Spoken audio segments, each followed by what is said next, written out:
Let's talk non-physical, non-physical. Let's talk non-physical. Let's talk non-physical. Let us have some spirit talk. Some spirit talk. Let us have some spirit talk.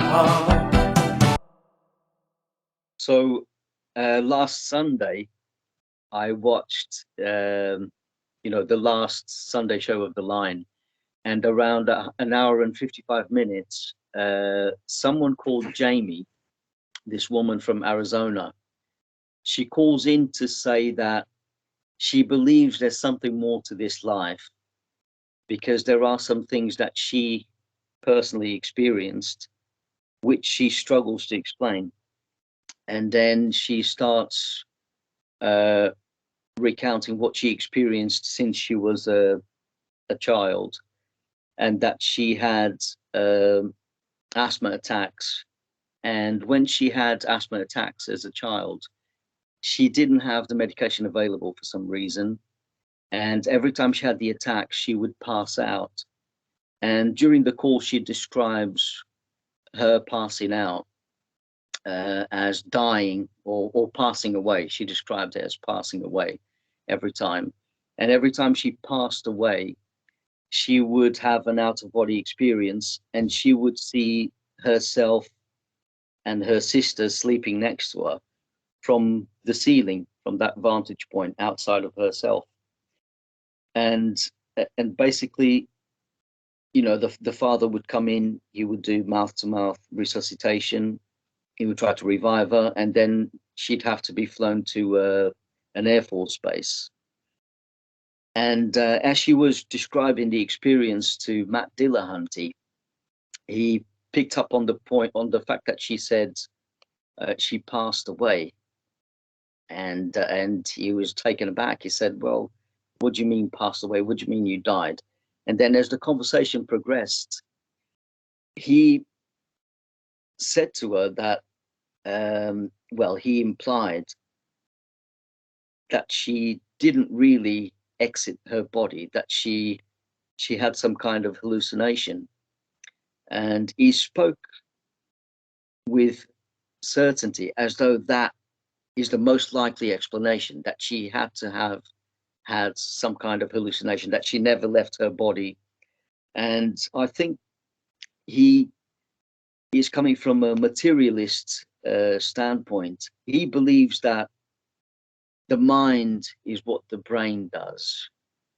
And basically, when she said, "I literally left my body," he said to her, "You shouldn't say it like that. You shouldn't say that you literally left your body. How can you be sure that you left your body? You should say, I felt as if I left my body."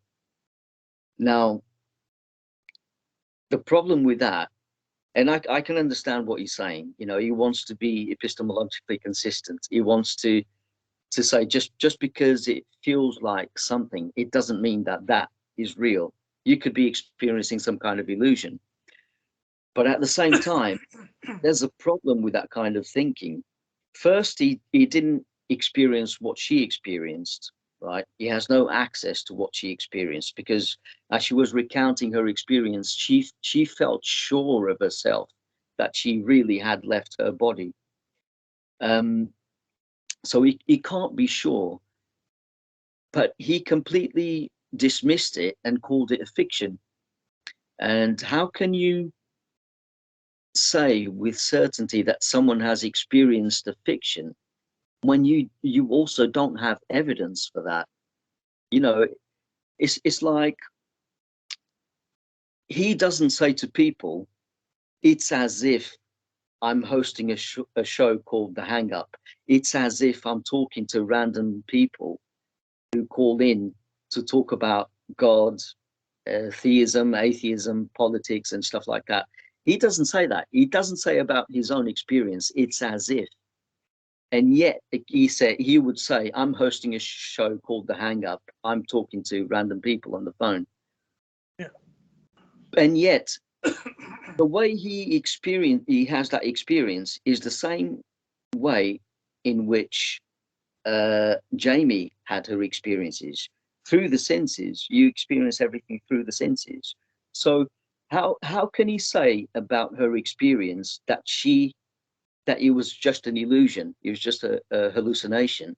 And yet, how does he know that every time he thinks he hosts a show, you know, hypothetically speaking, how does he know that every time he hosts a show called The Hang Up, he's not really in some mental institution talking to himself and banging his head against the wall? How does he know that? He can't be sure of that. Well, but in that sense, he might have some evidence about being in a mental institution, right? Because if you really are, you might find suddenly some marks or something, right? But say, let's say he is in such a deep psychosis that he's constantly experiencing some kind of hallucination. He doesn't, when he looks at the staff who's looking after him, yeah, hypothetically speaking. I know we're here and we've seen the show when he's on a show, but let's say from his point of view, every time he looks at the doctors looking after him, he doesn't see the doctors, he sees the line staff. You know, he sees Jimmy Snow, he sees, you know, whoever's on with him, Aaron Ra, and his friends. He sees his co-workers. He doesn't see the medical staff. And when he interacts with them, he feels like he's working. So he's constantly in that hallucination, and he doesn't perceive the world as it really is. Even though the doctors are giving him drugs, trying to like mitigate his psychosis, he's a lost cause and he's trapped in that world, and he never really sees the real world. And when he talks to the callers, they're just voices in his head. I mean, that could be, you could pose that to Matt Dillahunty as a possibility. He wouldn't be able to disprove it. There would be nothing about his senses that would prove or disprove that proposition. You know, so if yeah, but don't forget something though. I mean, yeah. It's not like I'm defending him, but in this case, no, sure. Remember the burden of proof. Whatever is your theory, you have the burden of proof. If you are entertaining that he could be in a mental institution, so what is your evidence for that? You have the burden of proof. Of course, yeah, and obviously. I sound like I'm defending him, but in this case. No. I get what you're saying. I mean, obviously. You know, if I were to call Matt Dillahunty and I posed this to him, I'd have to pose it as a hypothetical. I'd have to say, look, imagine this scenario. Imagine that you are not really perceiving what you think you're perceiving. We are just figments of your imagination. We're not real. You know, how can you be so sure that what you are perceiving is what's really happening? Basically. Yeah, but I think we don't need to go through the mental institution analogy, because there are easier ways to handle it without going to something like that. But another thing, I don't know Matt so well. I think you know him way better than me. I saw him a few times, but I think he's a materialist. And another thing I want to say is that Arlindo told me about this video, and I saw the video. I mean, he talked to the audience about how it was, but I've seen the video. And I wanted to call on Wednesday, but I wasn't experienced with the line, with that channel. And I should have called earlier. So they asked me if I was an atheist, and I said yes. And I said, no, unfortunately, we have it full already before any calls. So they said to call later, but I mean, it's extremely difficult unless you call super early and you catch them when they start being open to calls. So I don't know, I might try again. But another thing I'm not sure about how he sees this, but when he says, you should have said, I felt like I left my body. So who is that I that he's talking about. Yeah. Because Yeah. materialists, I think they relate the body. I mean, they relate everything to the body, right? Yeah. So if you're saying I felt the body, it's like they're saying my body felt the body, right? That it's kind of like Yeah. doesn't make a lot of sense. Yeah. Or maybe they see the awareness and something like an epiphenomenon of the body that suddenly, for some magic, you have Yeah. some awareness and then you Yeah. might feel something.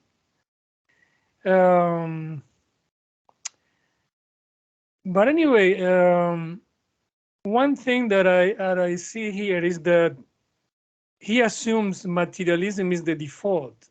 He's not the only one though. So basically, it's like materialism should be the default, and whatever idea that is non-materialism, you had the burden of proof. But it shouldn't be like that. I mean, when he says, if you said that you left the body, you are supposed to show evidence, right? Yeah. But actually, what is the evidence that there is a body when you think Yeah. about it? I Yeah. mean, this is the counter from idealism that actually the only thing we are sure about is consciousness. Yeah. Yeah. Because we experience, I mean, thoughts are experiences. So we experience, therefore we are. I mean, it's like I Yeah. experience, I thought- therefore I am. Yeah. Similar to what Descartes said, like, Yeah. I think, therefore I am. Yeah. But That's right. bodies can be two things, can be real, material objects, like materialists think, but they can Yeah. also be simulated. It's Yeah. not a fact that matter exists. It's a Yeah. Yeah. belief, not a fact. Yeah. But, Yeah. these materialists, they think it's a fact. They also think it's a fact that the mind is brain states. Yeah. They take it as a fact. Yeah. I mean, a lot of times I ask people on Facebook to show me evidence that the brain generates consciousness.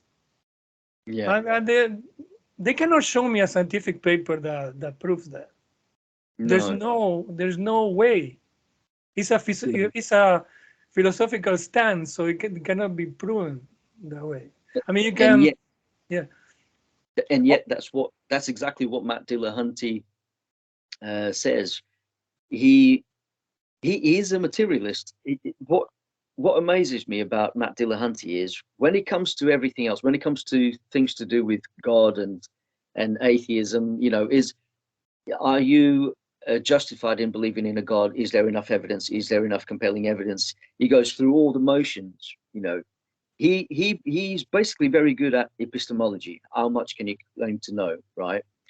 But when it comes to the notion that souls could exist, there could be an afterlife, it's almost like his epistemology fails.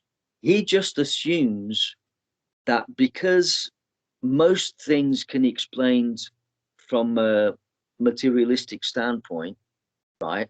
You look around, there appears to be cause and effect, there appears to be laws of nature, and basically science is a very good method of inquiry. You observe how things happen. If they happen consistently, then you can say, well, every time I do this, that's going to happen. So the theory becomes a fact, basically. But when it comes to consciousness, even though scientists can't explain consciousness as an epiphenomenon, if they assume, well, maybe consciousness is generated by the brain as a byproduct. But how does that happen? Even though they haven't got a coherent theory as to how that could possibly happen, Matt Dillahunty just assumes that that has to be the case. But where's the evidence for it? He's not an expert, and even if he points to experts, they won't have a coherent explanation for consciousness from the materialistic standpoint.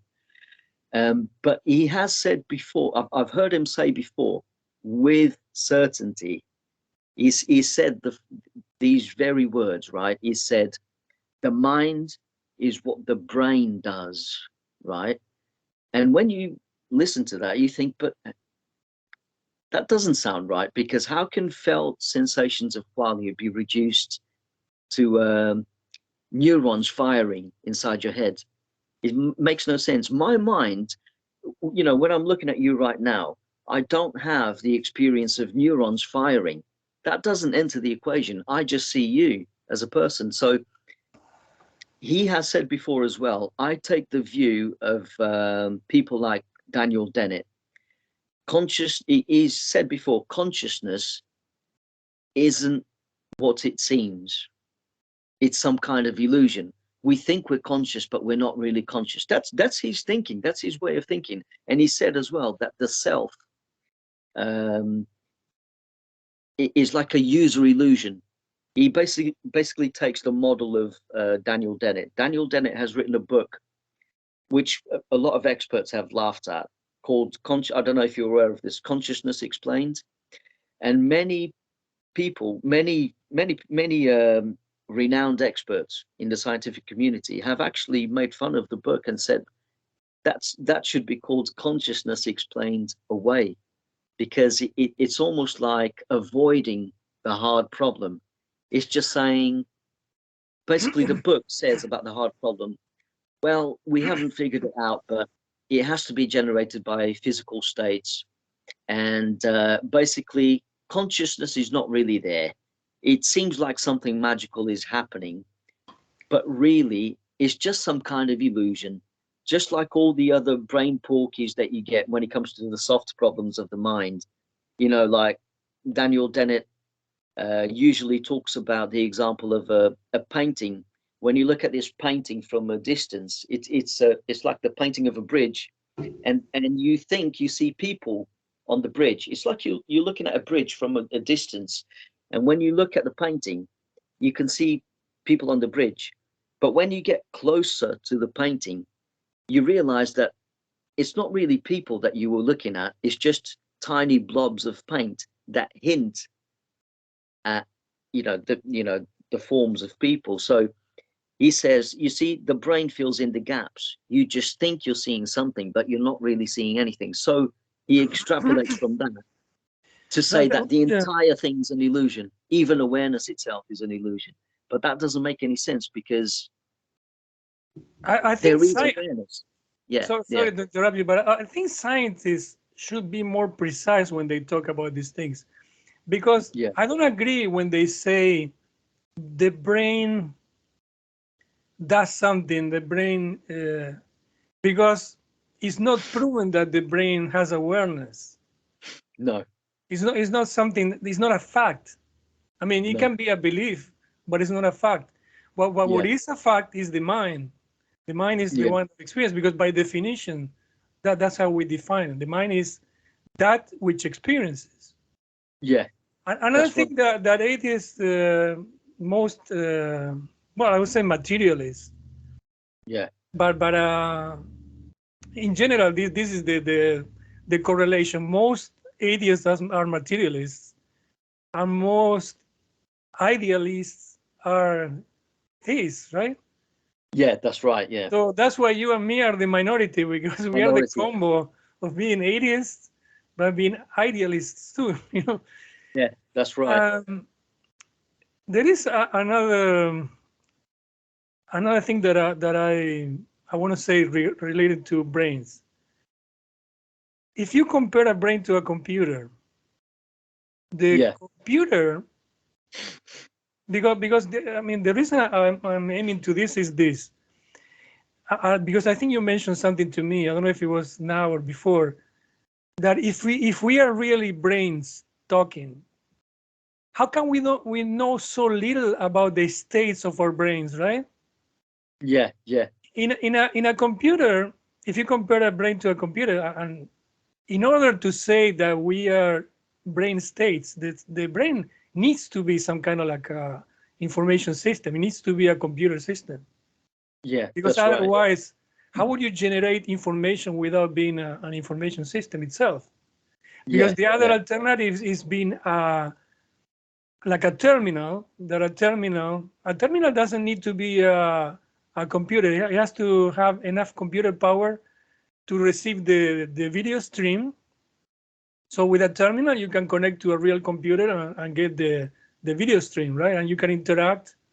So But anyway, in a computer, at least you can know the temperature. If you have thermal sensors, you can know the temperature of the CPU, the temperature of the other computer parts, right? You can know the size. You can inquire with the software and see how much disk space you have, how much you can, how much RAM you have. So at least you have access to some parameters of itself. But how come? I mean, the brain is like this magical machine that apparently can generate simulations, because dreams are simulations. The thing is that what we can disagree with is what is the cause of those simulations. So materialists are forced to, because they don't have any other choice, to make the brain the source of the simulation. But I mean, is there any scientific paper showing how the brain simulates dreams? No. Did they have the proof, and they have the exactly. It's not demonstrated, and it's not easy. I mean, when you look at the software, and Matt, I think, knows something about certain software, because he mentioned Unreal 5. Unreal is a very powerful 3D engine. For 3D animations. I use Blender, so it's not easy to compute, to render a scene. Even the lighting, where to cast the shades, it requires a lot of computation. So where is that computation? And it needs to be fast. I know that people say it can be like a neural network and all that stuff. But something's curious, that how come we don't have any parameters of our brain? I mean, there's a lot of computation, but no data from the computer itself at all. Because what kind of data? We don't know the RAM capacity we have. We don't know disk space. We don't know speed. I mean, you can measure, there is software that you can measure the speed of the CPU, like benchmark software. There's nothing. So this magical computer that is the brain apparently can simulate dreams. And not only that, they can create different new minds, let's say, because when you have a dream and you are talking to 9 other characters, because it's possible in a dream, you're talking to one person, they reply, then you talk to another person, the other person laughs, ask you something, you reply. There can be a conversation, let's say, well, maybe other people can dream more than 10, but at least in certain circumstances, people can get a conversation with like 10 people, right? I don't know if you have something like that. Yes, I do. No, it makes I might not have it often, because usually my conversations are usually less than 5. There are 2, 3, 4, 5. But even 3 people, it's not that easy to simulate, because I mean, you have to, for example, when you talk, you can say your subconscious or your part of your conscious, because let's say you're in a lucid dream. So your part, the one that comes from your awareness, so no matter how much lucid you are, that comes from one mind, let's say, right? Like one software running. But then the answers, usually the answers don't change much whether you are lucid or less lucid, right? That's right. Because, well, when you're lucid or more lucid, you might remember more. But anyway, and sometimes it happened to me, I tell jokes, and other people might laugh or not, right? But sometimes also other people told me jokes. So if you laugh at other people's joke, that means you didn't know the joke. So how can the brain like block you don't knowing that joke and then create the joke in the background? It's kind of like very weird, right? It's really weird, yeah. And sometimes I suppose it's almost similar to the to those instances when you're trying to remember something and you feel like it's on the tip of your tongue, and it's like on some sense you feel like you know the answer to something, but then you can't recall the answer, and you're like, oh, what is it? And it's almost like you're searching for the answer somewhere. And the thing in dreams, sometimes it feels like the characters you meet in dreams appear to know more than what you know, and sometimes it's the other way around. So it's almost like they've got their own independence. And like it goes back to the argument I was making before about how does Matt know that he's really experiencing hosting a show and stuff like that. So it goes back to the the argument from solipsism. I mean, most people would say that solipsism is absurd. It's absurd for me to sit here and look at you and say, well, only I exist, you're just a figment of my imagination, you're not really there. So why would I be talking to you in the first place? In order for me to interact with you honestly, I have to assume that you have a mind like I do. So it's called the theory of mind. So if when you're dreaming, you're practically in an identical situation, you're interacting with these characters and they reply to you, then why would you assume that it's all happening in your head and you're actually talking to yourself? That's what Matt would say. Matt would say, I think the reason they say that is because they cannot, materialists, when I say them, is meaning materialists, is because in order to avoid that, they need to find an external source. And in materialism, they don't find any external source, so they are forced to say it is the same source. It's like you grab your phone, right? And you make a call, but if you assume the only thing that exists is your own phone, when you're talking to somebody, you have to talk to yourself. There's no other choice because there's no any external world. There's no internet. There's no somebody else that can call me. And if I receive a call, like relating to a dream, I receive a dream, the call has to come from the cell phone for a materialist. That's right. Yeah. You see what I'm saying? Right. They're forced. They're forced to isolate that. Yeah. What makes them think that the brain isn't some kind of receiver, as opposed to, for example, as opposed to generating consciousness itself?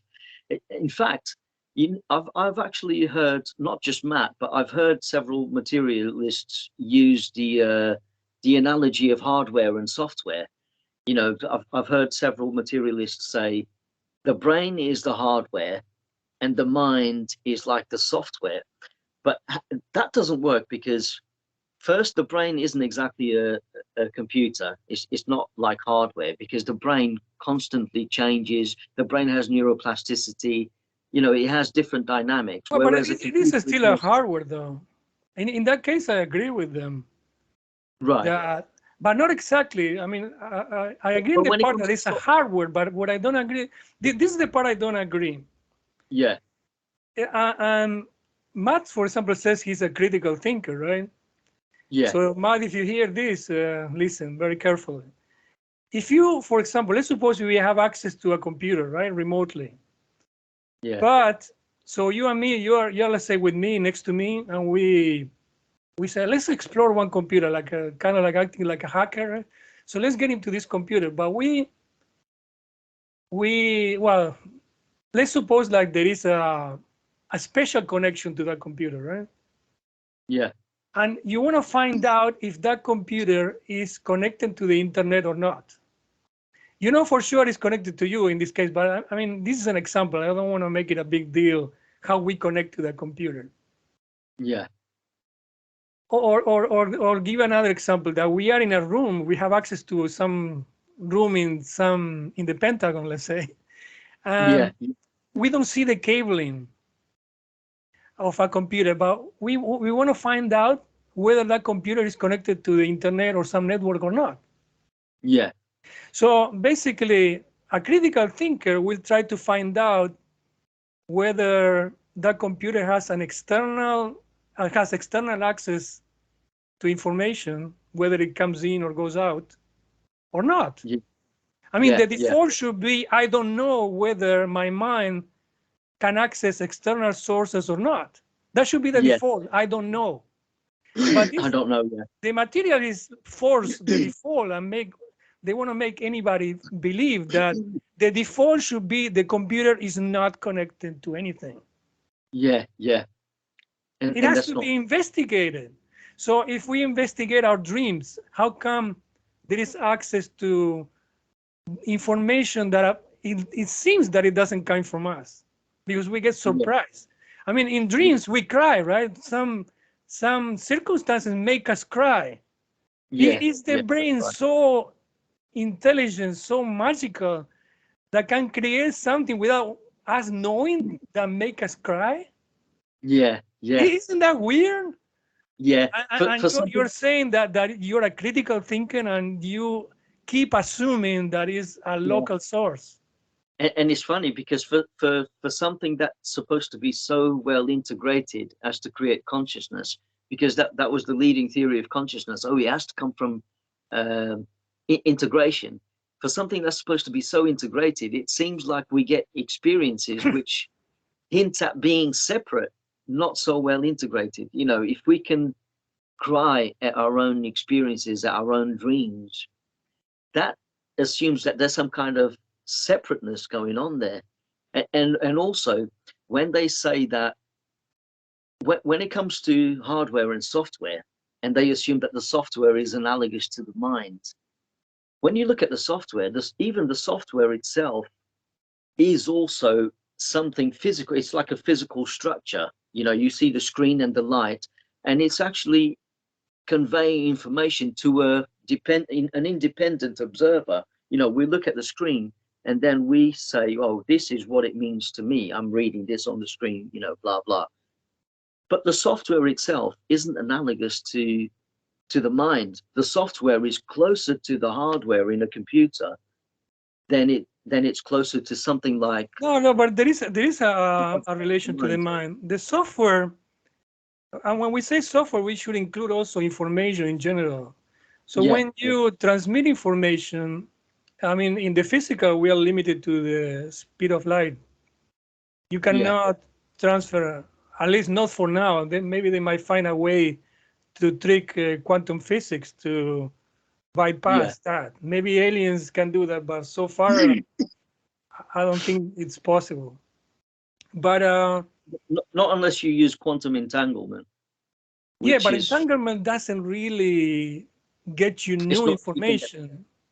But anyway, I don't want to go deviate to quantum. This is not the purpose of this. But so when I say software, I'm talking about information in general. They can be transmitted, like it's transmitted in the internet. So that's the thing. I mean, we can relate information with the dreams. Dreams are information. The difference is the materialists think the information is always local. And then idealists don't have that problem. For idealists, since everything is mental, there's no problem that information is not local. We don't have that. We are not forced to assume that. I mean, there can be idealists that still assume that dreams come from ourselves. I mean, that's not something that contradicts being an idealist. Some idealists can assume that too, but I mean, they don't have to. Like materialists, they are forced to. True. Yeah. I mean, I think for me, where materialism fails, especially with the hardware software analogy, is that from a materialist standpoint, you can explain how the hardware gives rise to the software in a computer. You know, if you're an expert and you look at the transistors and the circuitry, you can explain all the, you know, from the hardware, how it gives rise to the software all the way through every step of the way. But when it comes to brains and consciousness, and you assume that it must work exactly like a computer, it has to be something like hardware to software. When you try to do that with the brain, there's like a chasm between, you know, the activity of the brain and phenomenal consciousness. There's no connection there, apart from when you observe the correlation, and you know, the neurons sometimes correlate with some mental experiences, you know, mental faculties. But when it comes to consciousness itself, being aware of this and that, the brain doesn't explain it. So that's where, Yeah, but that's I where think the there's a analogy bigger, even a bigger problem than that. So far, science is not able to extract memory from brains. Yeah, I that's mean, right. if everything is physical, should be able to get all the memories that you have right now. They should be able to extract it from information from the brain, but it's not Yeah. done. No. Not done, because for somebody like us that are idealists, we are not forced to assume that all our memories are related or correlated to our brains. That's another thing I wanted to say earlier, but I didn't say it, is that materialists tend to assume that correlation implies causation, but it's not, it doesn't. Yeah. Because something can be correlated, that doesn't mean it causes it. Like No. you turn on a radio, that doesn't mean that the information comes from the radio itself. Yeah. It can come from an external source. Yeah. So, but then another thing I wanted to ask you, because this is something, a common belief that we talked about before, but I'm going to bring it up again. A lot of people, and this is like a spread belief, they assume dreams come from the subconscious. I mean, people repeat that because they heard it somewhere and they repeat it. Yeah. But anyway, for example, I want to ask you, what is the subconscious? That's another thing. If you ask people what is subconscious, usually they don't know how to answer. Yeah, and how can they have So evidence? how would you define what is the subconscious? To me, right? If we're going to take the theory that there what is is not, maybe it's easier to define what is not. I'll tell you what the subconscious isn't. The subconscious isn't everything that I'm aware of right now. You know, if there is a subconscious, it would have to be something that I'm not aware of. So when it comes to that type of theory and how it would enter into the equation of a whole mind, for me, the only way it would make sense for me would be something like what Carl Jung envisaged.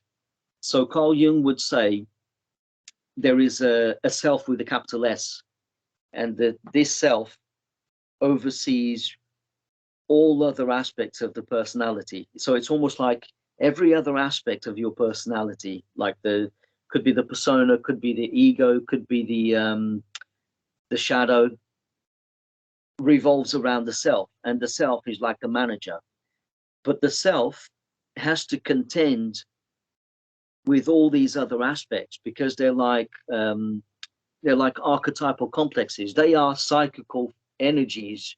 They're like forces to be reckoned with in themselves, and they if the self isn't careful, they can have some kind of influence. So in order to find harmony, the self as a manager has to prevent the temptation to repress those aspects, like the shadow, for example. The shadow would be something that we don't like to see in other people, that we repress in ourselves. So you shouldn't repress it completely, But at the same time, you shouldn't allow those aspects to dictate to you how you should conduct yourself. So there's also, Carl Jung would say, there's a danger that these other aspects could take hold of all other areas in your life, like the shadow could take over you completely. You could become what you abhor in other people. So you would be shadow possessed. And if you become shadow possessed, you no longer have a conscience. You no longer care about right and wrong. You know, your morality goes out the window. You just, you know, you become like the Joker in the Batman, you know, an agent of chaos. You just do things and you don't care. That's not the same as ego. It could interrelate with ego, but a shadow possessed person doesn't even care about how he comes across to other people, because he doesn't even care about the opinions of other people. So that the shadow can't allow that to happen, but sometimes it does. So the shadow, when I say self, sorry, the self can't allow that to happen. It's a self with a capital S. It's your true self, and you must find harmony. And but how do you, I mean, you're talking a lot about all these things, but how are these things related to the subconscious? Yeah, to the subconscious, right? So imagine you dream, right? According to this view, imagine you dream, and you know, like we were saying before, there are some things which we aren't aware of, which can surprise us in dreams. You know, a character could tell us a joke that we've never heard before, and then we'll laugh. That's how we react to it. It's as though we didn't know that joke. So the entire personality could be made of these independent sub-personalities, and we are like a manager and we oversee it. So that's within our domain. But just as we have the main consciousness, these other sub-personalities could also have some kind of sentience, and they could try to control the body, for example. You know, like we were talking about the case of that guy who had split personality disorder, and he went to see a shrink, and he said to the shrink, well, I've got this other personality that takes over. It's this alter ego is trying to take over my life, and it's ruining my life, and he keeps interfering. He possesses me sometimes, and you know, and then it ruins all other aspects of my life. So you know, the shrink said, you know, come and see me again at this time. So on the next session, instead of the original personality, the original person who controls the body, the shrink got the alter ego, and the alter ego said, why are you trying to get rid of me? Why don't you get rid of the other guy? He's boring. I'm much more interesting. So in that case, I don't know where I've read about this case. No, I know what you're talking about. How do you relate all these sub-personalities to dreams?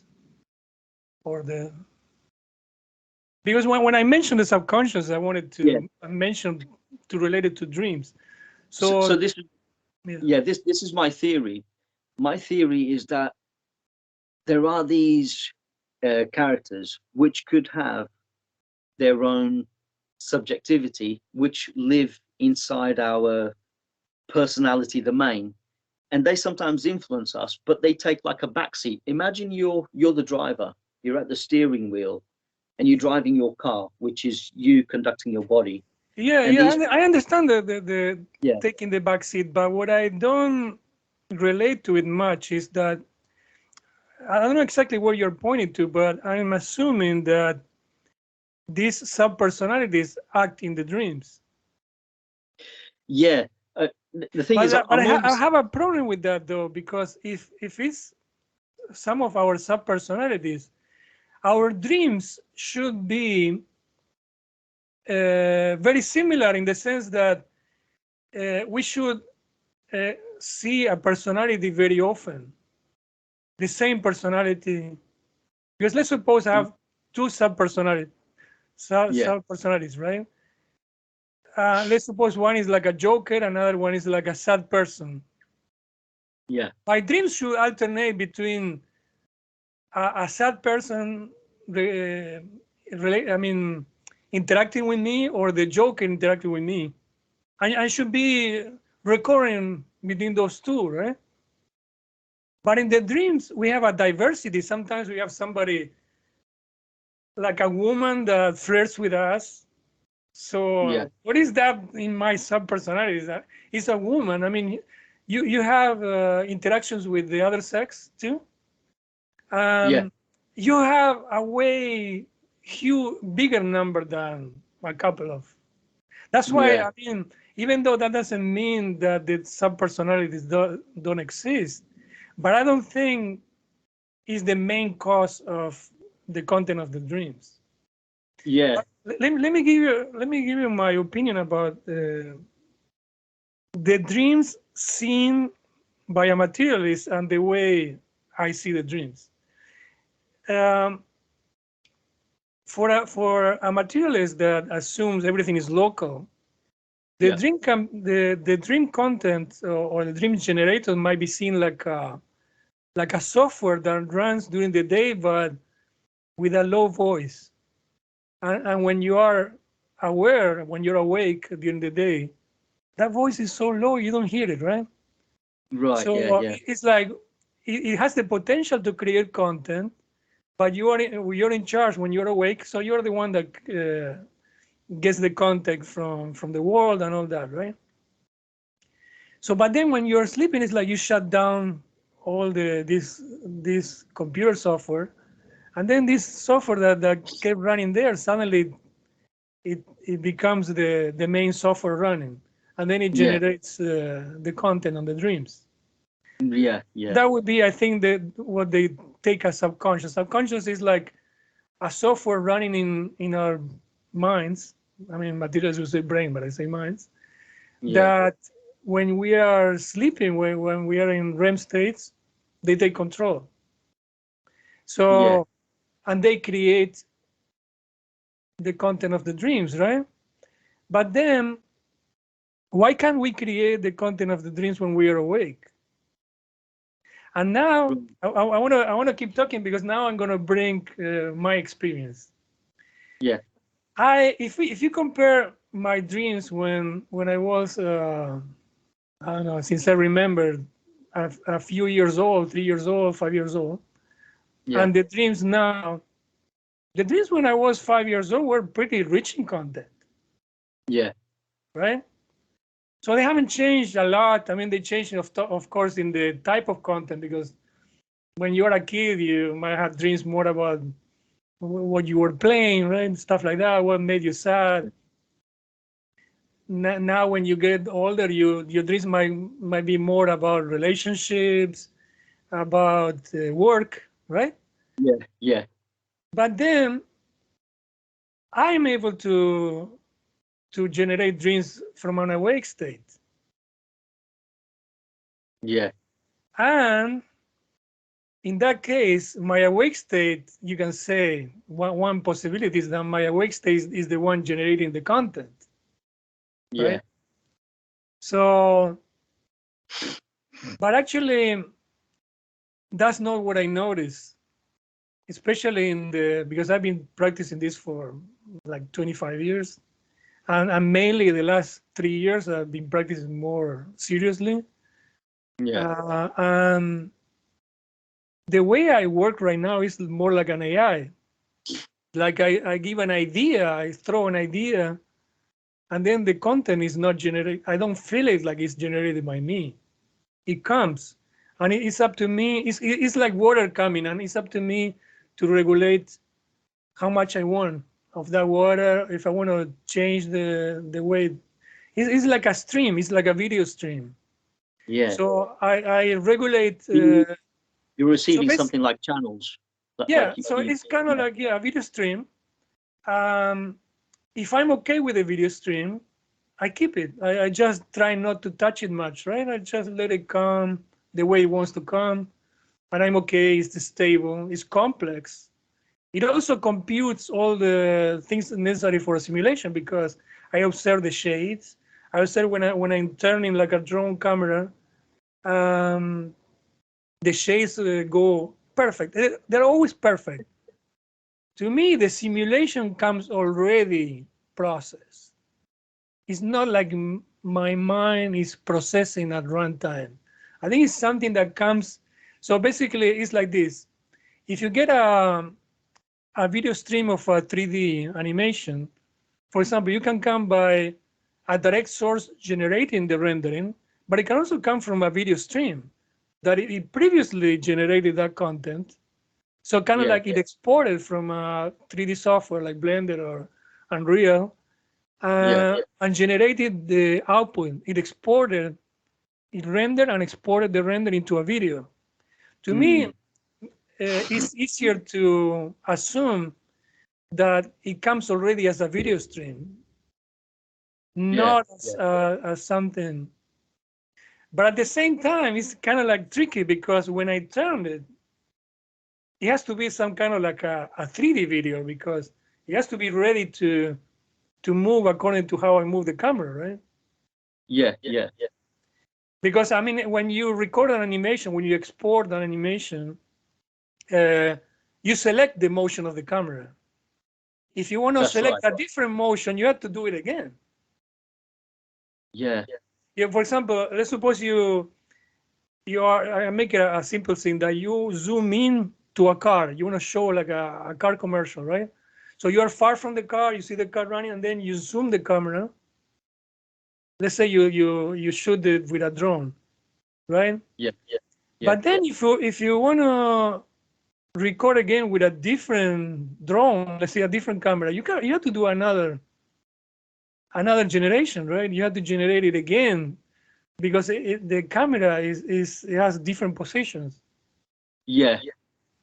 So, right. I guess to me, it's more reasonable that the source of the visualizations I get being awake. And listen, Matt, this happens at noon. It happens at 10 a.m. at noon, 2 p.m., 7 p.m., anytime you want. It has nothing to do with sleeping or you can create dreams being awake, and you can later on convert it into a lucid dream. And once it becomes a lucid dream, it's no different than another lucid dream. Yeah.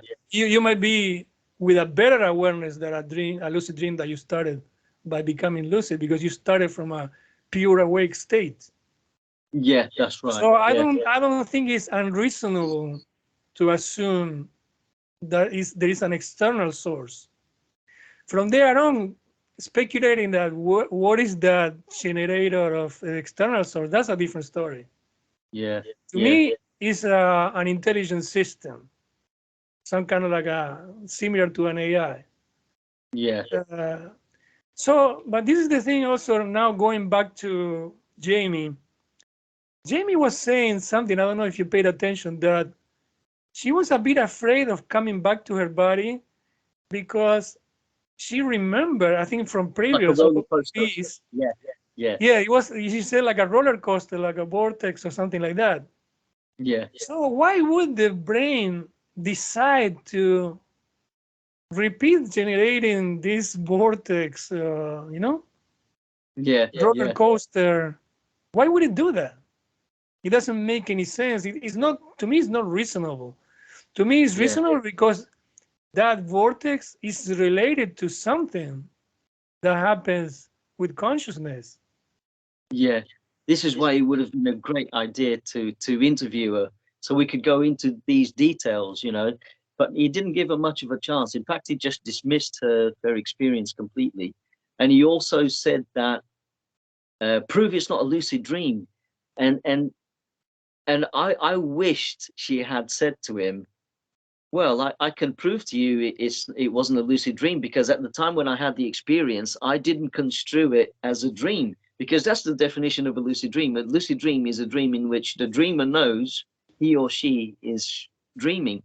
But he kept pushing this narrative, almost like he didn't understand himself the meaning of. I have another argument against Matt.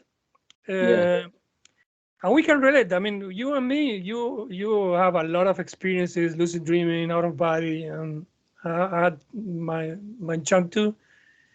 Maybe we're not the typical, but some other people can relate just with dreams. Yeah. I think you like me had a lot of times feeling that sensation, even if you were not lucid, coming back to your body, or getting out and coming back. Like, for example, you're falling asleep and suddenly you go again, and then you move your body because you feel. Yeah. Okay, that sensation of coming back to your body, leaving your body can be too.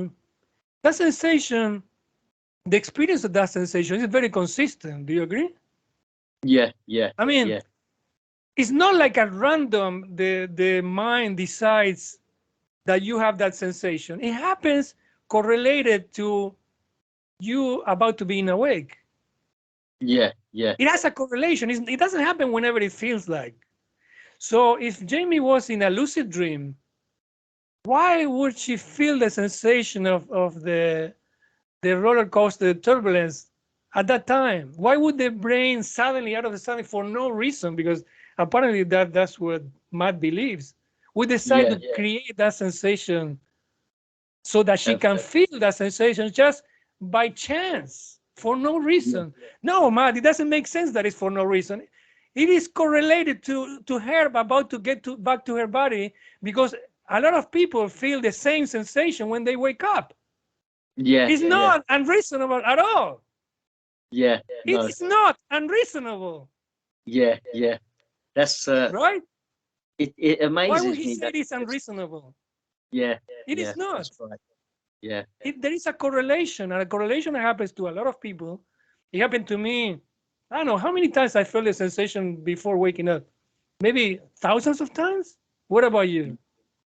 Yeah, several times, and it is A lot of consistent. times, right? Even if when you didn't have a lucid dream, but you still, before waking up, you had some sensation, right? It's consistent with having just experienced movement of going towards something, which would be your body, and then all of a sudden you wake up and there's a jerk. There's a jerk there. It's like, oh, it's almost like the body itself is disturbed by something coming in. It's definitely a consistent experience there, but I guess Matt would just dismiss it as something that the body does, and and it happens to match the hallucination. It would be something by coincidence. You would have some kind of, to him, he can't entertain the possibility that something leaves the body. It would have to be something that the body does, and it convinces itself of its own delusion. That's the best thing. That's my best guess as to what he would say to that. And it's really sad that he just dismissed her experience just like that. He kept focusing on prove that you really left your body. Well, that's her experience. And another thing I want to say before I forget, so then maybe you can give me your opinion.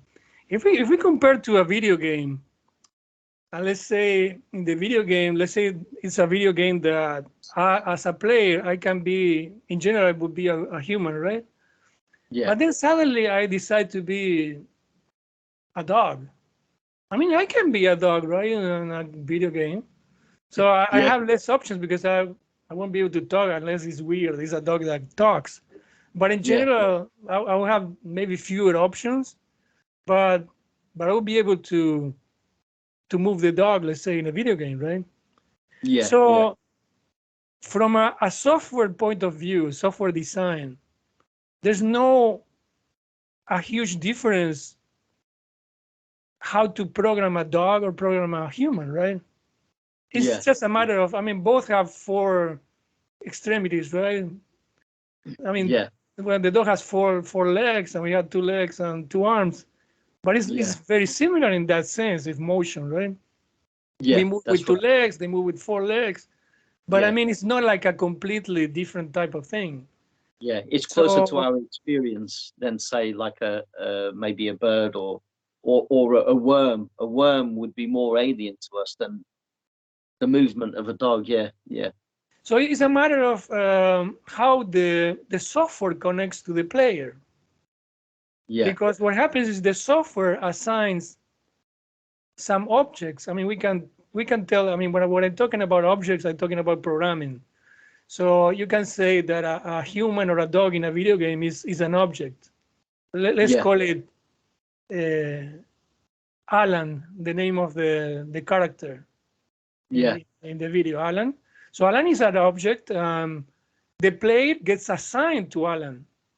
If I want to become Alan, let's say in the game. So it's like a connection between the software and the player. Yeah, that's right. So, and that doesn't mean, because some people want to say, okay, a connection with the player and the character. So then it's like the player is consciousness, the character is not, and then that means you're being a dualist. But that doesn't need to be the case, because for idealism, it works well too, because in idealism, everything is consciousness, everything is information, everything is mental. So that's right. The difference is that the player has awareness and free will. And the character doesn't. So the body actually doesn't have free will. So that means the brain doesn't have free will either. The only thing is that if the character in the game gets injured, then the software might change for your motion to be slower. You wouldn't be able to run fast, or you lose the strength. So that correlation, it keeps existing between matter and the mind. I also thought that analogy. Like the Oculus, where you have to wear a headset and then you play the game. Imagine you're playing the game, and also, like, when it comes to memory, sometimes everything that you've done in the game, you want to save, so it's there. But say you fail to save the game and you lose everything. So within the game, all memory is lost. But when you take the headset off, when you take the Oculus off, you sort of remember your experience of having played the game. So sometimes I wonder if the reason why we fail to remember things in our bodies, as human beings, is because the brain is doing something to prevent it. And I'm only saying this because I don't know if you've heard of hyperphantasia. Like about 2.5% of the population can experience very vivid images. Their imagination can be as vivid, not just visually, but with all the senses. Well, I was able to get to improve on that just by practicing. So at the beginning, I was seeing only dark scenes of trees, very little color, very little green, but dark green, not much. That's how I started. So the more you've practiced, the more hyperphantasic. So that's something that can work like a muscle. That if you start from nothing, but you keep doing it and doing it and doing, you can run at a good speed. And I was going to say to you, when they've studied like hyperphantasic people, and I want to see what you make of this, right? Obviously, they were looking at their brains, and they noticed that there's a correlation between vision and how the frontal cortex interrelates with the early visual system in your brain. So these two areas of the brain interrelate. But something that they noticed, right, when they artificially increased the excitability of the neurons, the visual experience wasn't so clear. But when they decreased the excitability of the neurons in these regions, vision suddenly became clearer. And I'm thinking from the perspective of materialism, it should be the other way around. It should be like, if you increase the excitability, then the image should improve. But what they found was the opposite. When they decreased the opposite makes sense, though, from a meditation point of view, because the less volume, let's say, you have from the physical, the easier becomes to visualize stuff.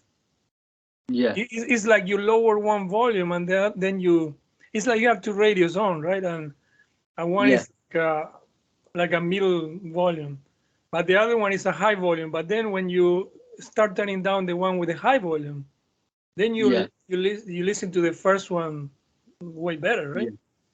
Yeah. So That's I want to right. say Yeah. something else before I forget, because I have so many things in my mind. And I know. another thing I was thinking, I don't know, I wanna see your opinion. If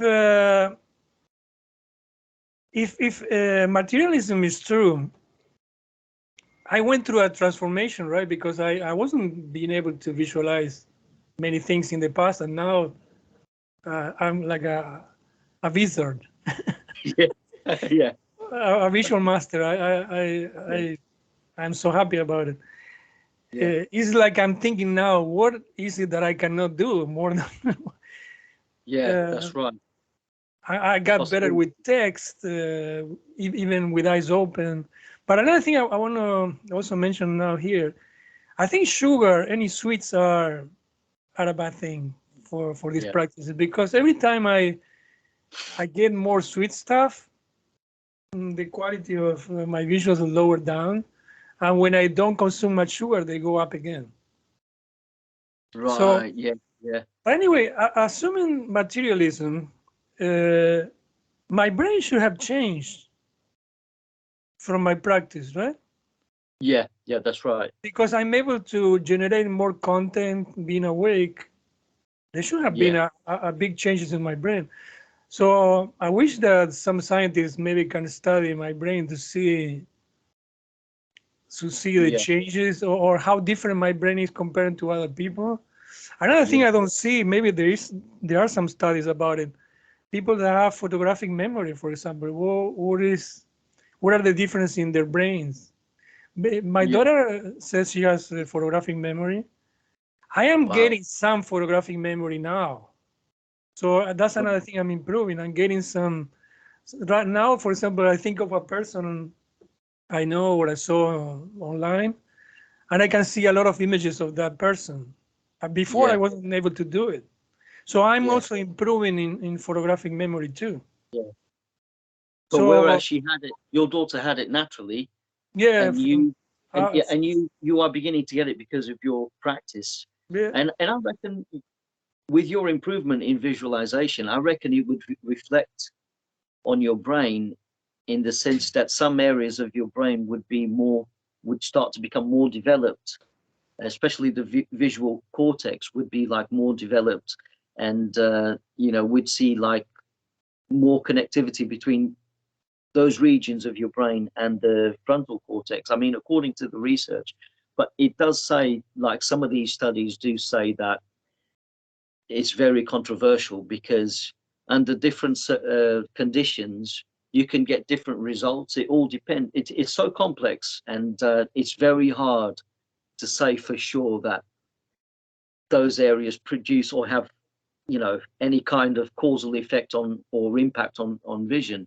And in fact, sometimes it suggests that the vision is already there, but then it's the activity that gets in the way of it. So yeah. Because now, even though I said what would happen from a materialism point of view, from an idealism point of view, it could be that I am connected better to other sources, external sources, non-physical sources. yeah, And because of the way I connect, I improve. Because of the connection improvement, yeah, that might not reflect a lot on my brain. yeah, It's that's more of a matter of my improvements in my consciousness itself.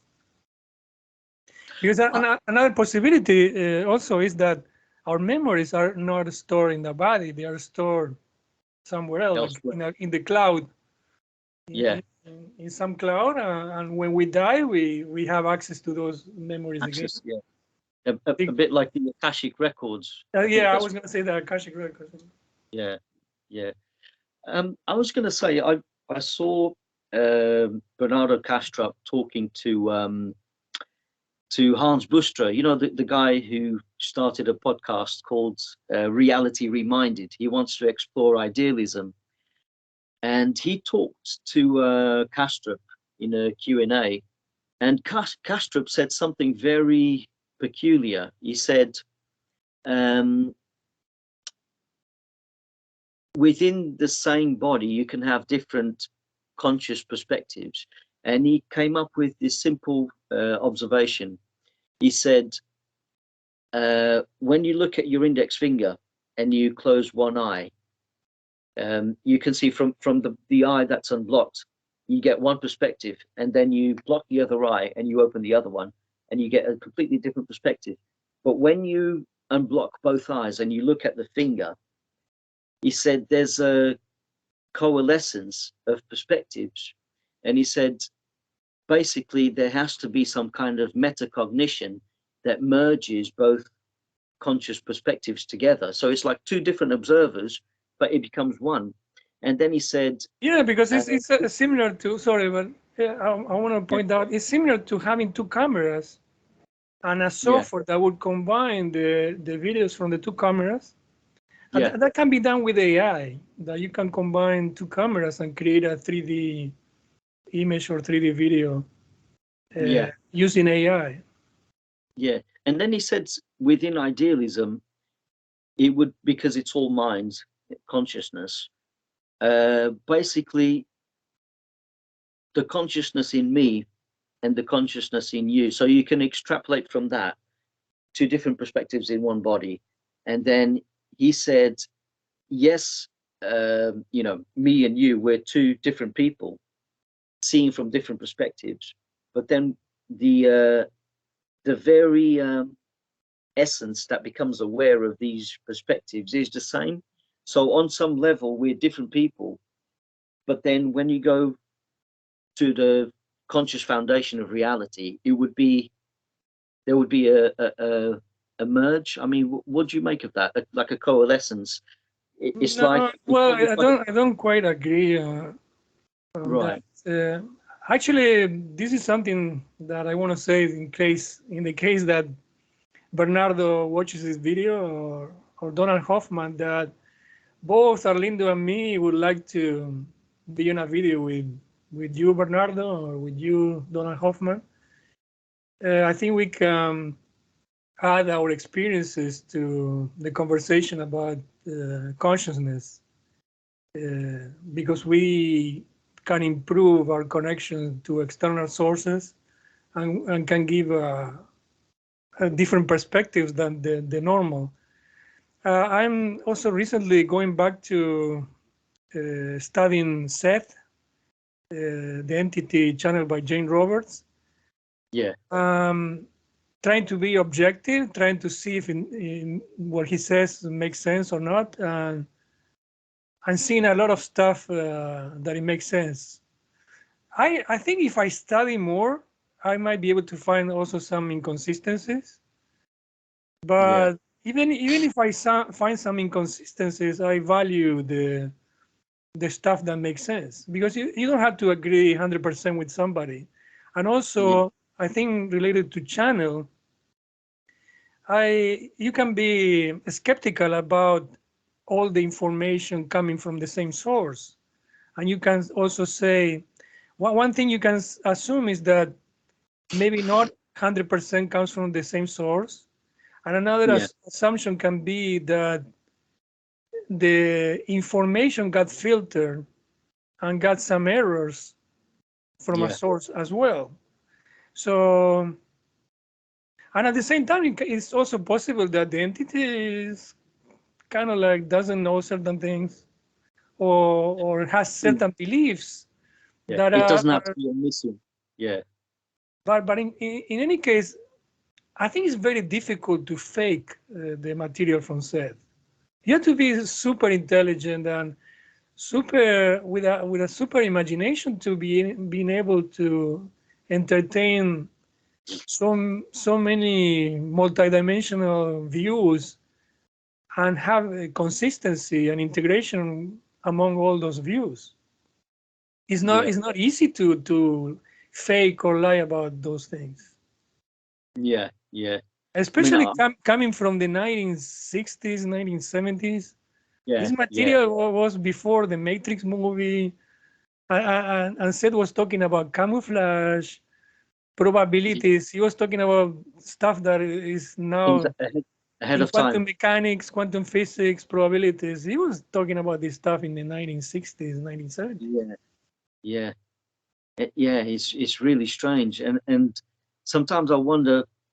She had some health problems, didn't she, right before she died, and she developed dual vision or something like that. So sometimes I wonder if when this Seth came through her, because it was so powerful, because it had such a powerful frequency, like the vibrations were so strong that it kind of fried her brain. So if her brain is like an Oculus, it caused problems to her headset.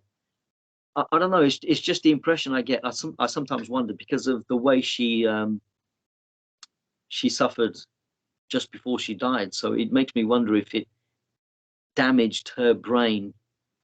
Again, it brings back the mind-body relationship. Oh, yeah, there are relationships between mind and body. I mean, if you are so stressed, I mean, if you are depressed, your mind can screw up your brain. I mean, nobody is arguing the correlations. That's something that Yeah. that I mean, and neither you or me are, because some people assume that, okay, you're an idealist, so that means your consciousness is the only thing that happens. Yeah. So there's no correlation with the brain. Oh, but I found some correlation, so you must be wrong. But that's totally a wrong assumption. Yeah. Both, that says both materialism and idealism are okay with correlations. Correlations cannot prove any of the two false. Yeah. The only thing is that Matt would take one step further and say that correlation is causation, and I've heard him make this argument before, that the reason why in dreams it seems like you're talking to other people, because for Matt, in dreams you're just talking to yourself, and he goes, the reason why in dreams you feel like you're somewhere else and you're talking to other people who appear to be as sentient as you are is because the dreaming mind can create any kind of illusion, any kind of scenario. So he would say that it seems like you're talking to people separate from you when you're dreaming, but really you're just looking at semblances of sentience. It's not real, because your brain has already learned what it looks like and what it feels like to talk to a conscious independent person out there. I mean, what do you make of that? Obviously, he would have to prove that materialism is true for that to be true. But yeah, now I was just thinking about two things in favor of external sources. Right. One is that you have also channelers. So are you going to assume that all these, or mediums? I mean, I think the difference between medium and channel is that the channel lets the whole information. Is like in general, they say the entity uses the body or uses and the medium is more like, okay, you told me this, I pass the information. It's like you have one phone here, and then, oh yeah, she told me that, yeah, she says that. But I prefer to use the label channel or channeler because it's simpler. Because I feel like these are like channels. Yeah. So that's why I don't say I'm a medium with source. I say I channel source. It's simpler. So the information, I mean, they change the voice or everything. They change the personality. Why would you assume that is yourself doing that? Because also, this is what I'm thinking. If you're assuming in both cases, with you being a channeler, channel an entity, or in dreams, you are the one generated, instead of in both cases, there is an external source. Yeah. But if that's the case, if it is an internal source, why you don't see people meditating, generating dialogues with other person? Because if I can, I mean, I generate dreams, right? Yeah. From being awake. But I don't do I mean, if I get something communicated with me, I am totally awake. I would never assume it's myself in the background suddenly coming up with some remember that thing that I published that I was visualizing, moving my camera. I went to a lake, I saw rocks, and suddenly, boom, a rock splashed the water just, I mean, like a meter in front of me. I felt like the water. I felt, why would I do that? I was totally conscious, totally aware. Yeah. Why would I do that? I mean, trick myself into suddenly bringing a rock. How would I process that? How would I bring that event? Yeah. Yeah. Because also when I channel source, a lot of things come by surprise. Yeah. Yeah. Like for example, Soprano. I say, okay, I'm gonna visualize letters. This was in a practice with Michael. Okay, and I was practicing and I was trying to get a random letter, and then saying the letter to him. So I was saying A, J. Now I'm actually visualizing letters too. But suddenly I got a 5. I got numbers. And I told Michael, well, 1, 3, 5. Yeah. I mean, you get surprises. Why would you get surprises if you are the one doing the whole thing? Yeah. Yeah. That's a good question. And do you think that that's unreasonable, like Matt say, unreasonable? No. I think that Matt would say that that's not unreasonable. Yeah, I think from Matt's perspective, going back. Sorry, before going back to remember I was talking. I think I left it somewhere about the computer that you're studying, whether it is connected to the internet or not. Yeah. Yeah, you can speculate by for example, one thing you can do is, let's say you explore a certain folder, right? And you see certain images there, right? And then, well, let's suppose that you can delete the images. Yeah. And then you're for sure, the contents on the whole computer. You see those. There are no other images in the computer because we remove all the images. Yeah. If you go back to the computer and you see new images, what is the best assumption? That the computer is connected to some other source, right? That's the most reasonable assumption, because the computer was able to get new information from somewhere. Yeah. Well, of course, you can also say that it can be some software creating the images. But what if you also somehow you're sure that those programs were never open? Yeah. And when we have lucid dreams, that's another thing.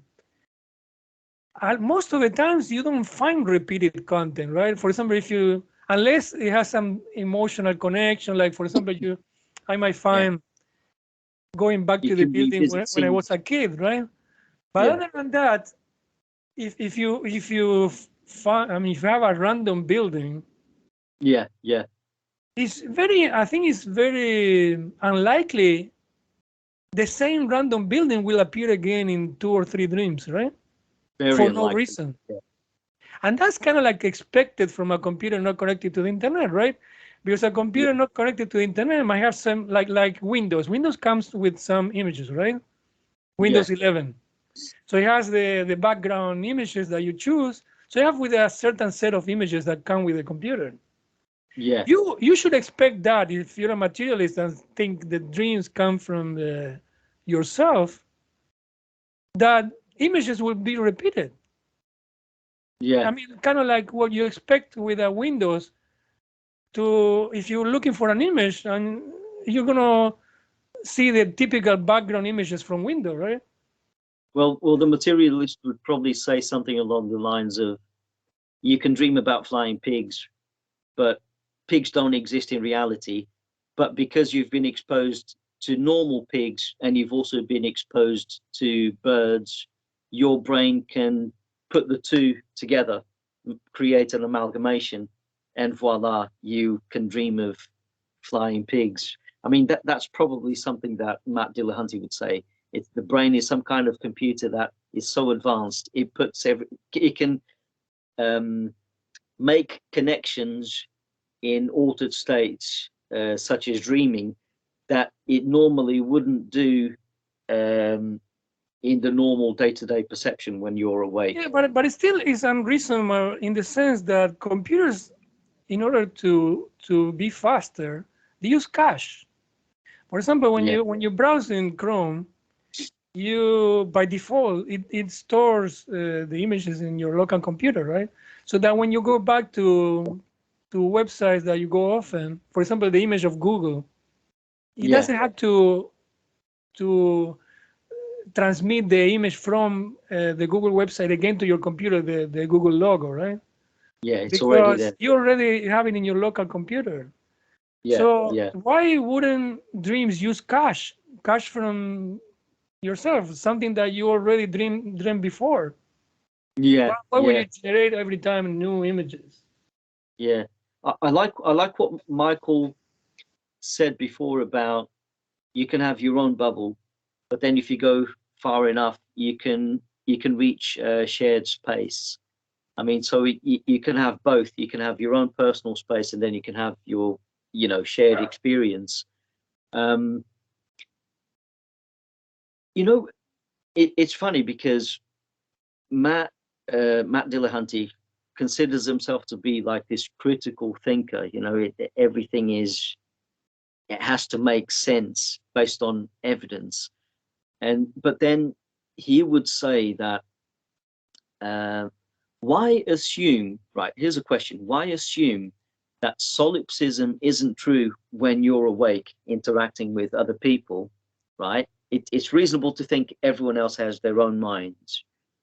You go by a theory of mind. So solipsism is false. It's not, people are not figments of your imagination. But why assume that solipsism is true when you're asleep? Yeah.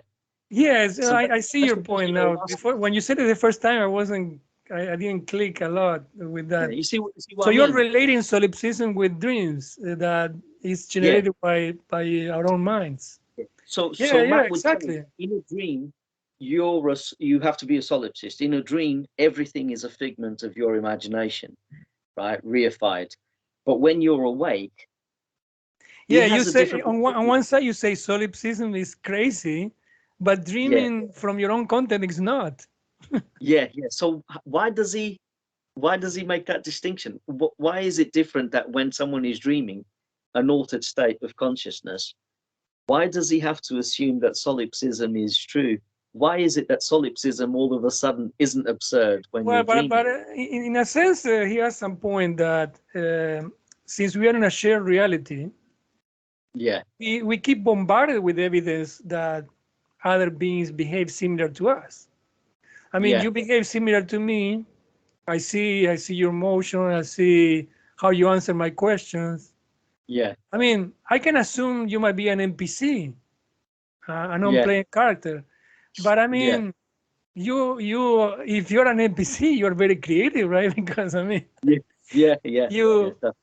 I cannot predict your answers. I mean, so in that sense, I mean, against solipsism, he has a point that we have evidence that it's unlikely to be the case.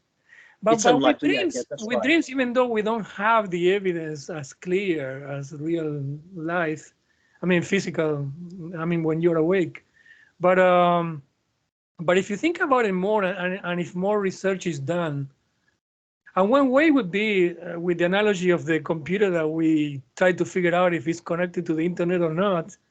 Yeah. By having tools with maybe brain scans, if we cannot find the files on the brain, that means the files are not in the brain, they are somewhere else. somewhere else. Yeah. And actually, if the content of our dreams, the content of our visualizations are usually surprises, they vary a lot, they are random. That matches a lot with content coming from the internet, because in the internet you have way more information than your own computer. So, for example, are you going to compare the files that come with Windows 11 and or a Mac? Yeah. And I don't want to be unfair also to Mac users. I also have a Mac. I have a Mac Mini, Silicon M1. But lately I'm using more of a PC. But anyway, don't you agree? I mean, in the internet, you want, for example, you want tigers. So you go to an AI and you put a prompt, give me a tiger, or give me a tiger walking in the street, or walking on Manhattan, or a tiger next to the pyramids of Egypt, stuff like that. Yeah. And you get that. And you get that, Usually it won't come from your own computer, right? It will come, because even if you have installed AI software, you still need the data. You need to download the files with the data from the tigers. To be able to generate a tiger in a city, you need the information of the tigers. Yeah, and that is way easier when it comes from the cloud, when it comes from the internet, because there are servers that can store a lot of information. There are computer centers that have a capacity. I don't know, maybe 1,000 times the capacity of a typical computer, right? And then with all that amount of information, they can send you random stuff all the time. And that's what we experience in the visualizations and dreams. Yeah. And by the way, before I forget, did you notice any progress with visualizations and stuff? Recently, for me, I really have to focus. I'm not at your level, but it comes really easier.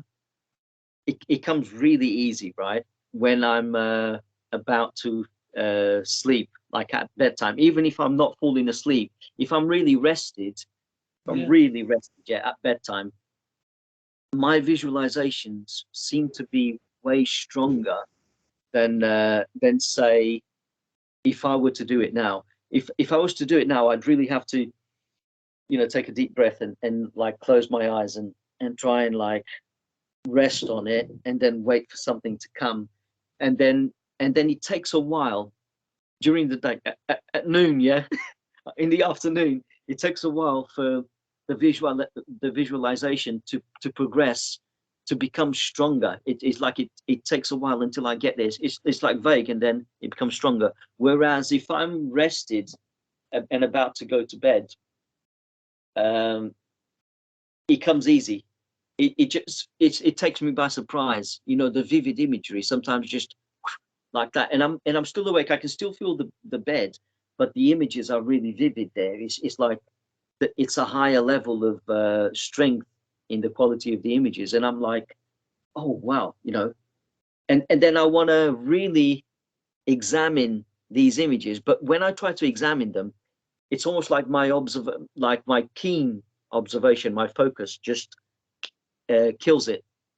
Well, so but if you keep practicing, there is a way. It's like a subtle way that you can keep it by being more relaxed, more. It's difficult to explain to somebody else, but by keep trying, because I had that problem before in the past too. Yeah.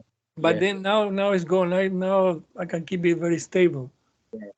Yeah. Sometimes it's like I don't want to really examine too much, and when I do that, that's when it really starts to engulf me. It's almost like I have to find a balance. I can't focus too much at the beginning, otherwise it's just going to disappear. But if I just relax and just let it do its own thing, then it might turn into a fully fledged dream scene, for example. It's really strange. I also noticed that are usually better after like 5 p.m. But now it gets darker like at 5 p.m. Yeah. Than earlier than that. Also, I'm good just when I wake up. If I wake up or about to wake up, I can visualize very strong. And then, but another thing, I don't know if you can try at some point. Do you consume sweets? How I try about to the? avoid, I've never been much for sweets, and I try to avoid them. In fact, I used to be a smoker, like a heavy smoker, and basically because of that, it eroded the bone. My dental bone has completely eroded, and then I was diagnosed with gum disease. But now it's okay. I always brush my teeth, but I avoid sugary drinks. I avoid sweets. Sometimes I have a chocolate every now and then, but I don't like sugar. But did you notice a change when you started consuming less sugar than before? Did you get your lucid dreams or better or? There was a period in my life where I went a bit self-destructive, and the problem with me is that I didn't notice a change. The thing is, I had this period where I was taking drugs, smoking a lot of marijuana, and I barely remembered my dreams, and I couldn't lucid dream. So that period of my life was really like almost devoid of like visualizations. And at that time, I was also consuming sweets, and I used to have sugar in my tea and coffee. Now I don't have sugar in my coffee. I enjoy a perfectly devoid of sugar cup of coffee. But when I decided, right, I have to stop smoking, marijuana. I have to stop smoking, full stop. Especially when I had my diagnosis of gum disease. And once I stopped, and then the doctor also said you have to try and avoid sugar, because sugar is what can really do some damage and promote bacterial growth in your gums. So once I stopped all of that, I began to remember dreams and get like vivid imagery. But the reason why I never made the association between sugar and lack of good visualizations is because I was already, I went through a period of being drug addled, like consuming marijuana and drugs. So yeah, but now that you mention it, it would make sense that sugar is bad for you. I suppose when you take sugar, your body is forced to be more active to try and break down the sugars, so you end up spending more energy than what you're consuming. And if you really overdo it, you can develop diabetes, and people can develop all sorts of problems. And then you can't relax, and you don't feel comfortable in yourself. And I suppose it can disturb your sleep as well. So if you're not consuming sugar, when it comes to bedtime, because your body's not, I'm guessing because your body's not as active trying to break down those sugars, you can just relax and let the you can really get into a state of deep relaxation, and then you can start focusing on the visuals. The visuals come to you. But like you were saying, it's a constant stream that's always there. You're just not, during the day it's there, but it's not, how did you put it? I can't remember. It's there like a daydream in the back of your mind. But when you really stop and you start focusing on it, it's almost like you tune into that channel. But yeah, I would say, because I also had to give up sugar, I never made the connection. I just assumed that because I stopped smoking marijuana, Yeah, that's the me reason too. why I'm gonna try getting less and less sugar. yeah. Another thing that works for me is consuming. I mean, eating mushrooms, regular Not mushrooms. magic, Well, no, not not magical, magic. No, yeah, just regular. normal. Yeah. I think it improves that too. The visualizations. I was going to say, do you like eggs? because that's supposed to increase your acetylcholine levels, and they say it can prolong REM periods of sleep. It can be good for visualization as well, and they use it. Yeah, I mean that's what they say. They call. Maybe one day it, I'm gonna eat only eggs and mushroom and see what happens. Yeah. Then you could become really like hyperphantasic, and it really like. No, but anyway, I think it's as long as I avoid sugars, I'm pretty good. Yeah. I don't need I don't need much more. Yeah. Matt seems to think that you can only believe in something when you have evidence for it, and that works really. I'm not saying that isn't right, that works really well in a scientific context. Why would you believe in something if you don't have tangible evidence? But life isn't always about being in a lab. There are situations where sometimes you do the opposite of what the evidence is telling you. For example, I've had experiences like, I didn't want to be put down by what the immediate evidence was telling me. I wanted to overcome some kind of obstacle. When I was a kid, right? I'm going to say this very quickly. When I was a kid, I used to look at basketballers, and I used to watch how they used to spin the ball on their index fingers. And I wanted to do the same, right? But every time I tried, I kept dropping the ball. So evidence was telling me that every time you try to do this, you're going to drop the ball. But I persevered. I refused to accept that. I thought, no, I'm going to really work at this, and people used to say practice makes perfect. So I carried on. I went against what the evidence was telling me, and I persevered. And eventually today I can spin a ball on my index finger for a long time. And I practically became what I was aiming for. I believed against all evidence, against all odds, that I could achieve that. And today it's a reality. So I think if you take the thank you. If you take the attitude that, oh yeah, if you don't have evidence for that, why would you even entertain it? I think that's a bit of a fallacy, really. I think you will let yourself down eventually. You can go to the extremes of, I only believe in something if there is evidence. Well, sometimes you have to take a leap of faith. And and I think that experience just proved it to me.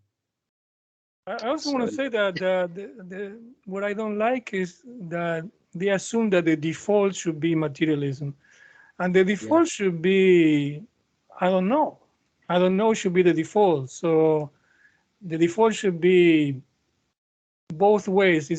Is it possible that information from dreams can come from an external source? It can be yes, or it can be no. I think both have some reasonable. I mean, both are reasonable. Well, we gave the reasons why an external source is more likely during this conversation. But at the same time, I don't want to just laugh about the people that think comes from themselves. But I mean, what I want to say is for them to be open-minded, to try to practice the things that we practice.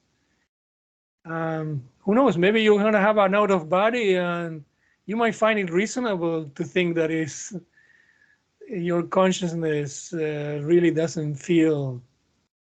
I mean, your body, or that it makes sense. Yeah. I mean, I think I told you, but anyway, I'm gonna say it again. Sometimes I practice sleeping with the TV on, and I notice that sometimes I hear the audio from the physical. Sometimes I don't. It's like there is no. I don't think it is predictable. I mean, that you're gonna listen all the time or not listen all the time. I think it depends on what your consciousness is doing. Sometimes you do, sometimes you don't. Yeah. I've had experiences like that where If I'm putting materialism things. was true, you'd expect more consistency on that, right? Like either you always hear something or you never do, or I don't know. Yeah, And I, another I thing, think I think Matt is he used to believe in God. He used to be like a Southern Baptist, and I think he still has the tendency to believe in things without evidence, like materialism. I think to believe that the brain made up of things which are unconscious somehow beget consciousness. I think that's believing in magic in itself, really. I don't think he realizes this. I don't think any materialist, even I, because for a long period of time, I was a materialist, but there was something in the back of my head niggling at me saying, but how? How does the brain produce consciousness?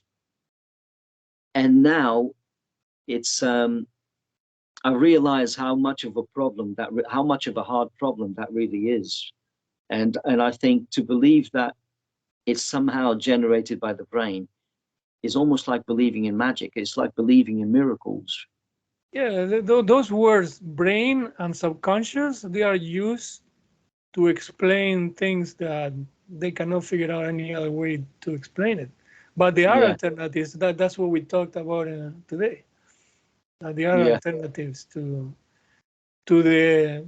I mean, just because some beliefs are popular, they doesn't mean that they are true, right? exactly. It's the I'm alpha going to hidden agree that they fallacy. are very popular. I mean, Yeah, most of the people are going to say, "What do you think?" If you ask them, "Where do you think dreams come from?" And I think we can do a test. Most people are yeah, going to say from the subconscious because everybody says the same thing. yeah. And they seem so sure of it, but then where's the evidence? Are you sure it's really coming from your subconscious? How do you explain new ideas? Those eureka moments, the creativity that you get. It seems to come to you from somewhere else. Like, oh my God, I've got this amazing idea. I have to do something about this. I have to get creative. Where was the idea before? If it Yeah, was I think already most inside. people what they do is they use the appeal to being obvious. The same, but it's Yeah, obvious. I mean, yeah, the yeah, mind is brain states. Why? Because it's obvious. What else can it be? If you think it is not like that, prove it. So yeah, they take that as yeah. so they're They behaving go by definition. like somebody says, if you think that God doesn't exist, prove it. Yeah. And That's right. they criticize people that do that, but they do the same thing. Yeah, they do exactly the same thing. That's right. That's The right. I default, really I do. think the default should be always, I don't know. What do you think? I think I think it's like what Bernardo Castro said. I know, like, you're not going to agree with everything that he said, but one of the things he said was maybe the mistake that we've made is to assume that the world out there is not mental, and then Mhm. that's where all the problems come from. Because once you assume that the world outside of us isn't mental, then you get the mind body problem, you get the hard problem of consciousness. You start to realize you can't explain uh, the very essence of awareness itself. So, Yeah, that, but that the word is mental, that consciousness is fundamental. We yeah, agree with Tom Campbell, Donald Hoffman, Bernardo Castro, and even our beloved Rupert Spira. We don't agree on other things, but on this consciousness being fundamental, I mean, we all agree. yeah, we agree on the promotion of idealism, which makes more sense than materialism. But then obviously we will disagree with some of the things that they also promote. I mean, they have their own different perspectives, especially when it comes to Rupert Spira. There is, As Seth also says that consciousness is fundamental.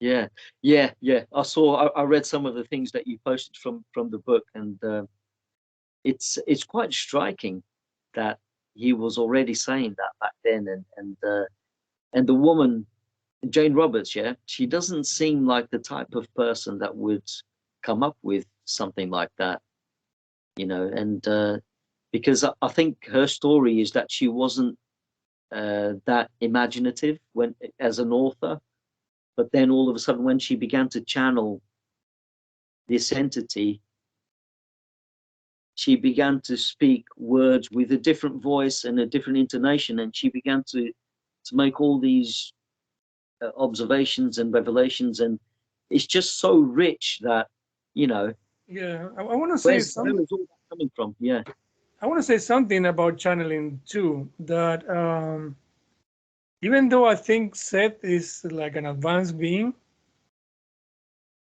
I don't see many other sources of being too advanced. I mean, I don't. Even though I think that communicating with external sources is something possible, I think I do. yeah, But at the same time, I don't think all the sources are reliable. no, no, Some sources seem like fake, seem like coming from an AI or coming from a bot. Like yeah, sometimes you talk to a bot in Telegram or something, and you get some channelers, they get these responses that don't make a lot of sense. And then you go with the typical, oh, just love each other, simple yeah, stuff. But that one thing doesn't take the other one. Even though most of the sources are not that good, there are very yeah, few good sources. Like said, is one of the few. I think it's the best, or the best yeah. I got information about. Um, I think Tom It's Campbell is a good source too. yeah, But you don't see a lot of good sources around.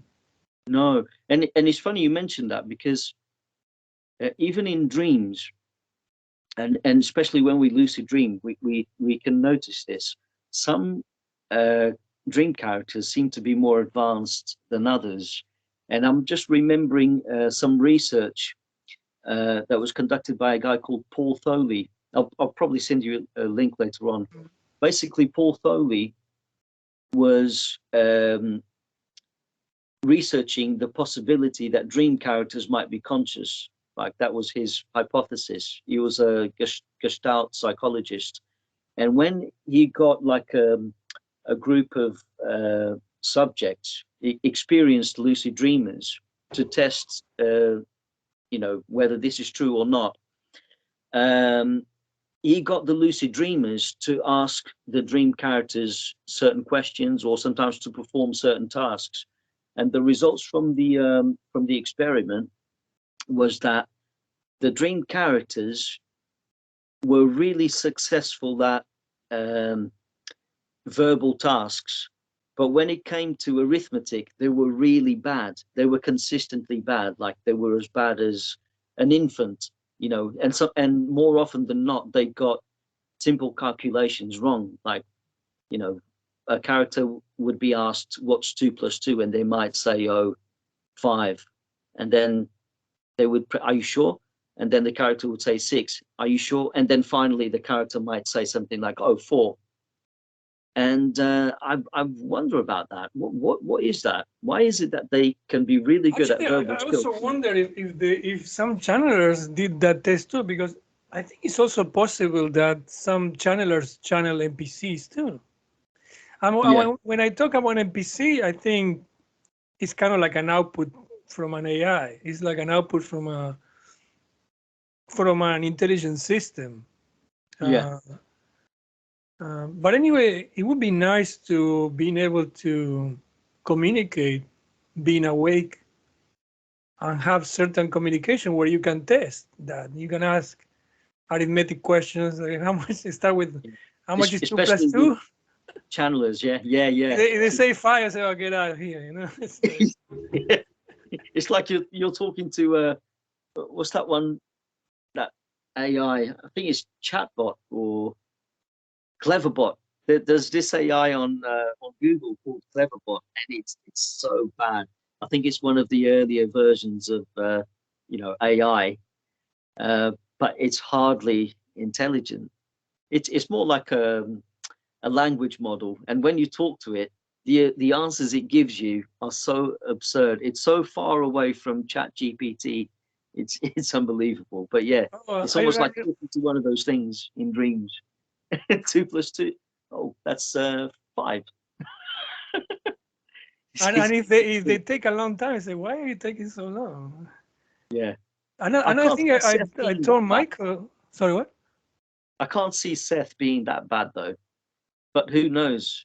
If I would like to channel Seth. Seth, if you're listening to this, try to communicate with me, okay? Yeah. Yeah. Yeah. And I think I was talking to Michael, like, I don't know, maybe a week ago. Yeah. Is that if you channel an entity or you communicate, let's say in a lucid dream, or if you get information about you that you don't know, or you get information about somebody else, we shouldn't assume that that's a real being, though. Because, for example, I don't know certain information, right? But I go on Google and I find the information, right? So being able to find information, it doesn't mean it is a real being. It can be a system. Yeah. But one thing that you do get though is that you get that is kind of like a fact is an external source. Because if I mentally ask something like, give me some data from some other place, like they say the name of the street number of certain place, and I get it, and then I go on Google and verify it, and it's correct. That means, not 100%, but it's like likely it didn't come from my mind, right? It didn't come from my brain. But you found out came from an external source. But we cannot. If we talk to, let's say I talk to what I think is my mom. My mom was on the other side. Yeah. If I ask her, Mom, tell me what's going to happen tomorrow in the news, and she tells me something, and then next day that happens, and I see in the news, I still cannot guarantee it was my mom. No, yeah, that's right. I think that's one of the things that Tom I would ask her more personal questions. Check for free will, like test, choose between a 0 and 1. You have to go with other type of tests, because from information, what you can get is that it doesn't come from you. But you cannot be sure that it comes from a being with free will. No. For that, you have other type of tests. It's almost like pareidolia in those states when you think you're talking to someone. Maybe there's a kind of pareidolia going on there. You're looking at the information and you project coming from a being that's relaying that information. But in actual fact, it doesn't have to be that way. It's almost like looking at clouds and seeing faces, practically. Another thing that I would like to check, that I'm coming up with it right now. I don't know if anybody tried this. What about asking an NPC, are you an NPC? I wonder if how much they can lie, how much they lie. Because what I do remember a lot is that usually when I ask an NPC, what I think is NPC, usually they don't answer. Or they answer very vague, like, or they deflect to something else. Or maybe they don't know who they are. But they might have trouble lying, though. They might not be programmed to lie. That's another possibility. Right. Almost like AIs. Another thing you can do is ask, are you an NPC? And it says no. Do you lie? Who knows? Maybe you can do some kind of test like that. Can you lie? Yeah. I know, Yeah, do you they're not lies? 100%, but I mean, Yeah. you might get to Is, something is, two, interesting, right? is 2 plus 2 5? Yes. Do you ever lie? No. And it creates like the liar's paradox. Then it is the NPC explodes and disappears, Yeah. or maybe it explodes and say you passed the test. Yeah. Yeah. Some kind of profound test. No, It's but I like, think okay, one thing I was you've talking touched also me on it. to Michael is that everything points out to the mission from, let's say, the other side is not to give us the information, Right. but to train us, to give us tests. Usually they Yeah. like to test us, right? It's not Yeah. Yeah. about giving you the information because they like when we try to get the information. Yeah. Could it be, right? Here's like a theory. Prior to you being born into this world and having this life, you already had all the information available, but you wanted to go through that experience. So by going through the experience is part of the process for you to forget, and hence the reason why you can't know too much about what you already had previously, all this other knowledge. And then you go Oh, through yeah, this, and then but you another meet reason these can be that they don't want to disrupt the the process. the simulation, because if you get a being that tells everybody clearly the truth, you're Yeah, changing the game completely. Right now yeah, it's good because when you have an advanced being like Seth, what is the percentage of the population that thinks that's true? yeah. Maybe it would be Very, very small. 0.05%, maybe. Yeah, yeah, Because even if you are New Age or stuff, you might not believe, or some religious people might not believe what Seth says. So yeah, some religious people, oh, but that's not like Buddha said, or that's not what Jesus said, and they won't pay attention. yeah. And in fact, some religious people might even say, "Don't listen to Seth. That's probably a demon coming Yeah. through." You know, people have these preconceived ideas, based on their beliefs, and then they close themselves off to other possibilities. It's almost like they don't want to find out. They don't want to explore. It's not just Yeah. materialists. And It's another yeah, thing, even though this would not guarantee I'm talking to an entity with free will, but I would test an entity for knowledge, especially, for example, how will we get into anti-gravity? What kind of things do we in science need to, or for example, how do alien crafts work? yeah, yeah, And yeah. something That's that right. makes certain sense. So maybe they will say something about quantum mechanics, something they try, or maybe you're not ready because you need to get more energy for this, or you need to find Yeah, this particular element, or you have to create yeah, some other elements, or yeah. Or maybe the aliens. The reason why they became so advanced and they uncover all that knowledge about the universe is because they finally accepted, at some point in their evolution, they accepted idealism is true. You know, they began to once see you get things that, different. you pass to Yeah, another level. yeah, that's it. That's it. It's a possibility. I mean, I think there is a video where Castro talks about UFOs, and he says that they're probably, he said something like they're on another level. It's the reason why they can seemingly break the laws of physics is because they are no longer under the assumption that under the materialistic assumption. They accept idealism. It's all mental. Yeah, but it also can be like in a video game that they have a better access. I mean, you have a Yeah, level 3 and you can access to these things, yeah, but in your level 4, yeah, and they might not give us this higher access because we are not ready, and we might yeah. destroy the planet if we get. That's right. They might be able to exit our space-time construct. You know, they can go outside space and time and get around it and do things that to us would probably seem like magic. They're so technologically advanced, it would just seem like magic. And especially to, probably not so much to us, we'd be more open to other possibilities, but to people like Matt Dillahunty, it would be, it would seem like magic. It would be like, oh, it's violating the laws of physics. This shouldn't happen. You know, he would be telling himself, if he saw some kind of UFO doing something that seems impossible, he would probably tell himself it must be a hallucination or some kind of illusion in the sky.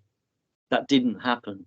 You know, people would deny the experience itself. They would close themselves off to other possibilities, even if he claims to be open-minded. Because I think in the video with Jamie, I think he said that he was open-minded. I think at one point she accused him of being closed-minded, and I think it was the Jamie call, and he kept saying, no, I'm open-minded, I'm open to evidence, I'm open to, you know, don't accuse me of not being open-minded. If it wasn't Jamie, it was some other caller. But I think they don't realize it, but they are closed-minded.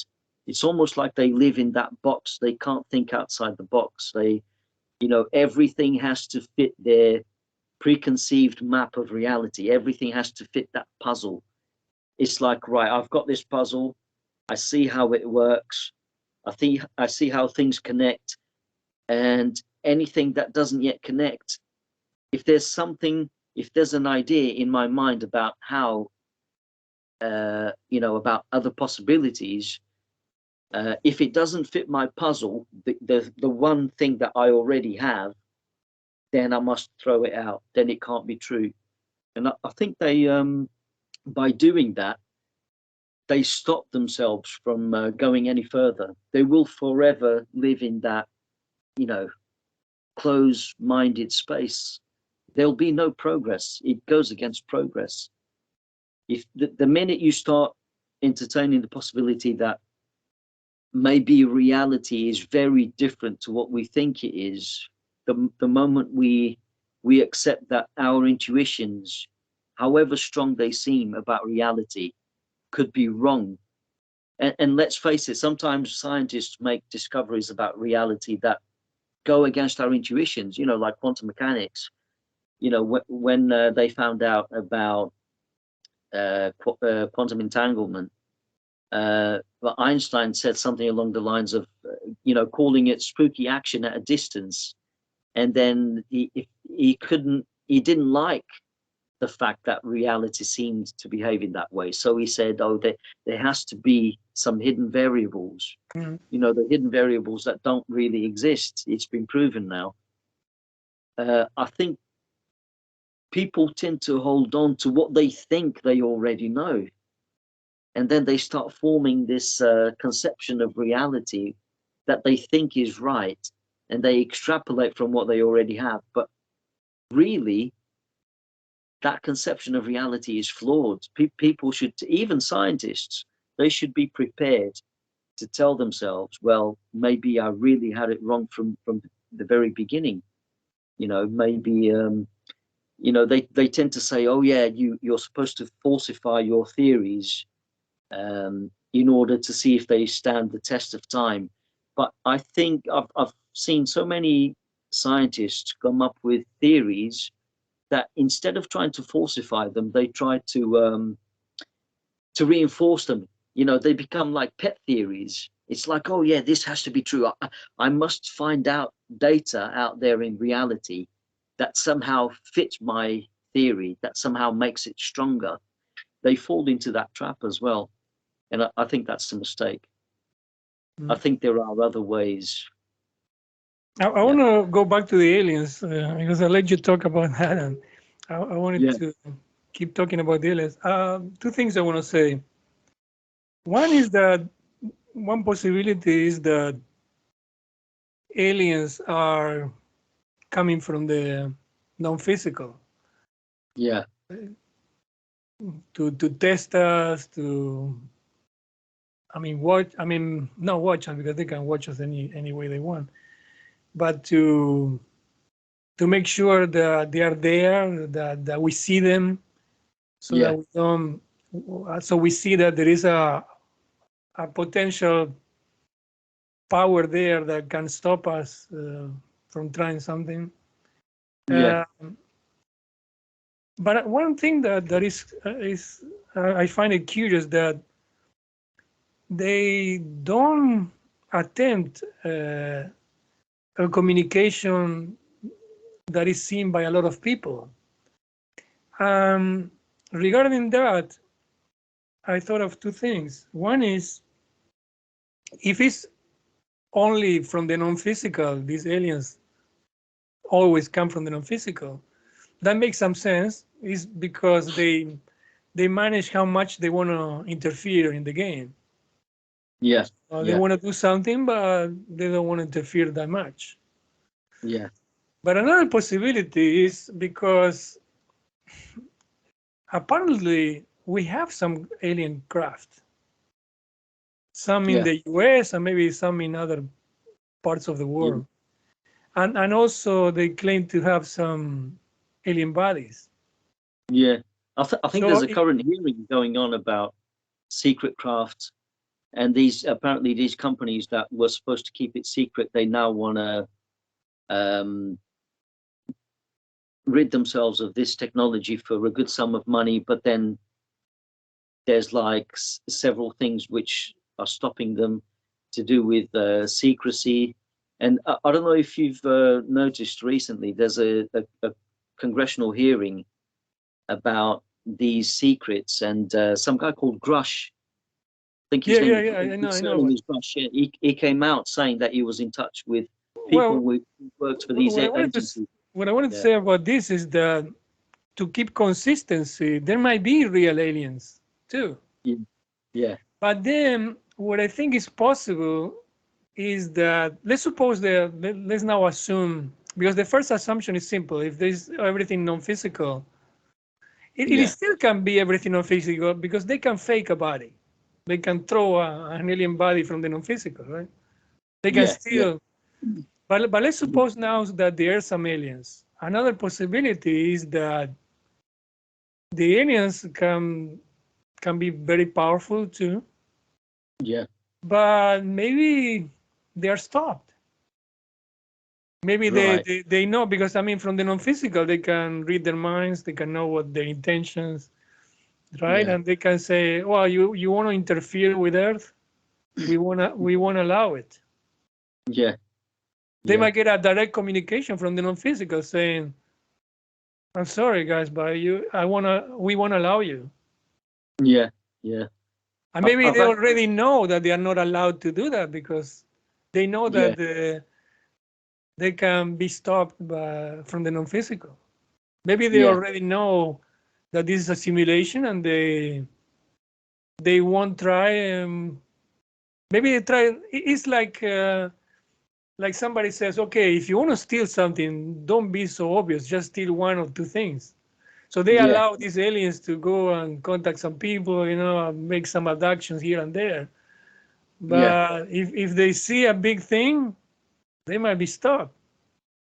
They might even, let's suppose that even if they did something, let's say they kill 10,000 people.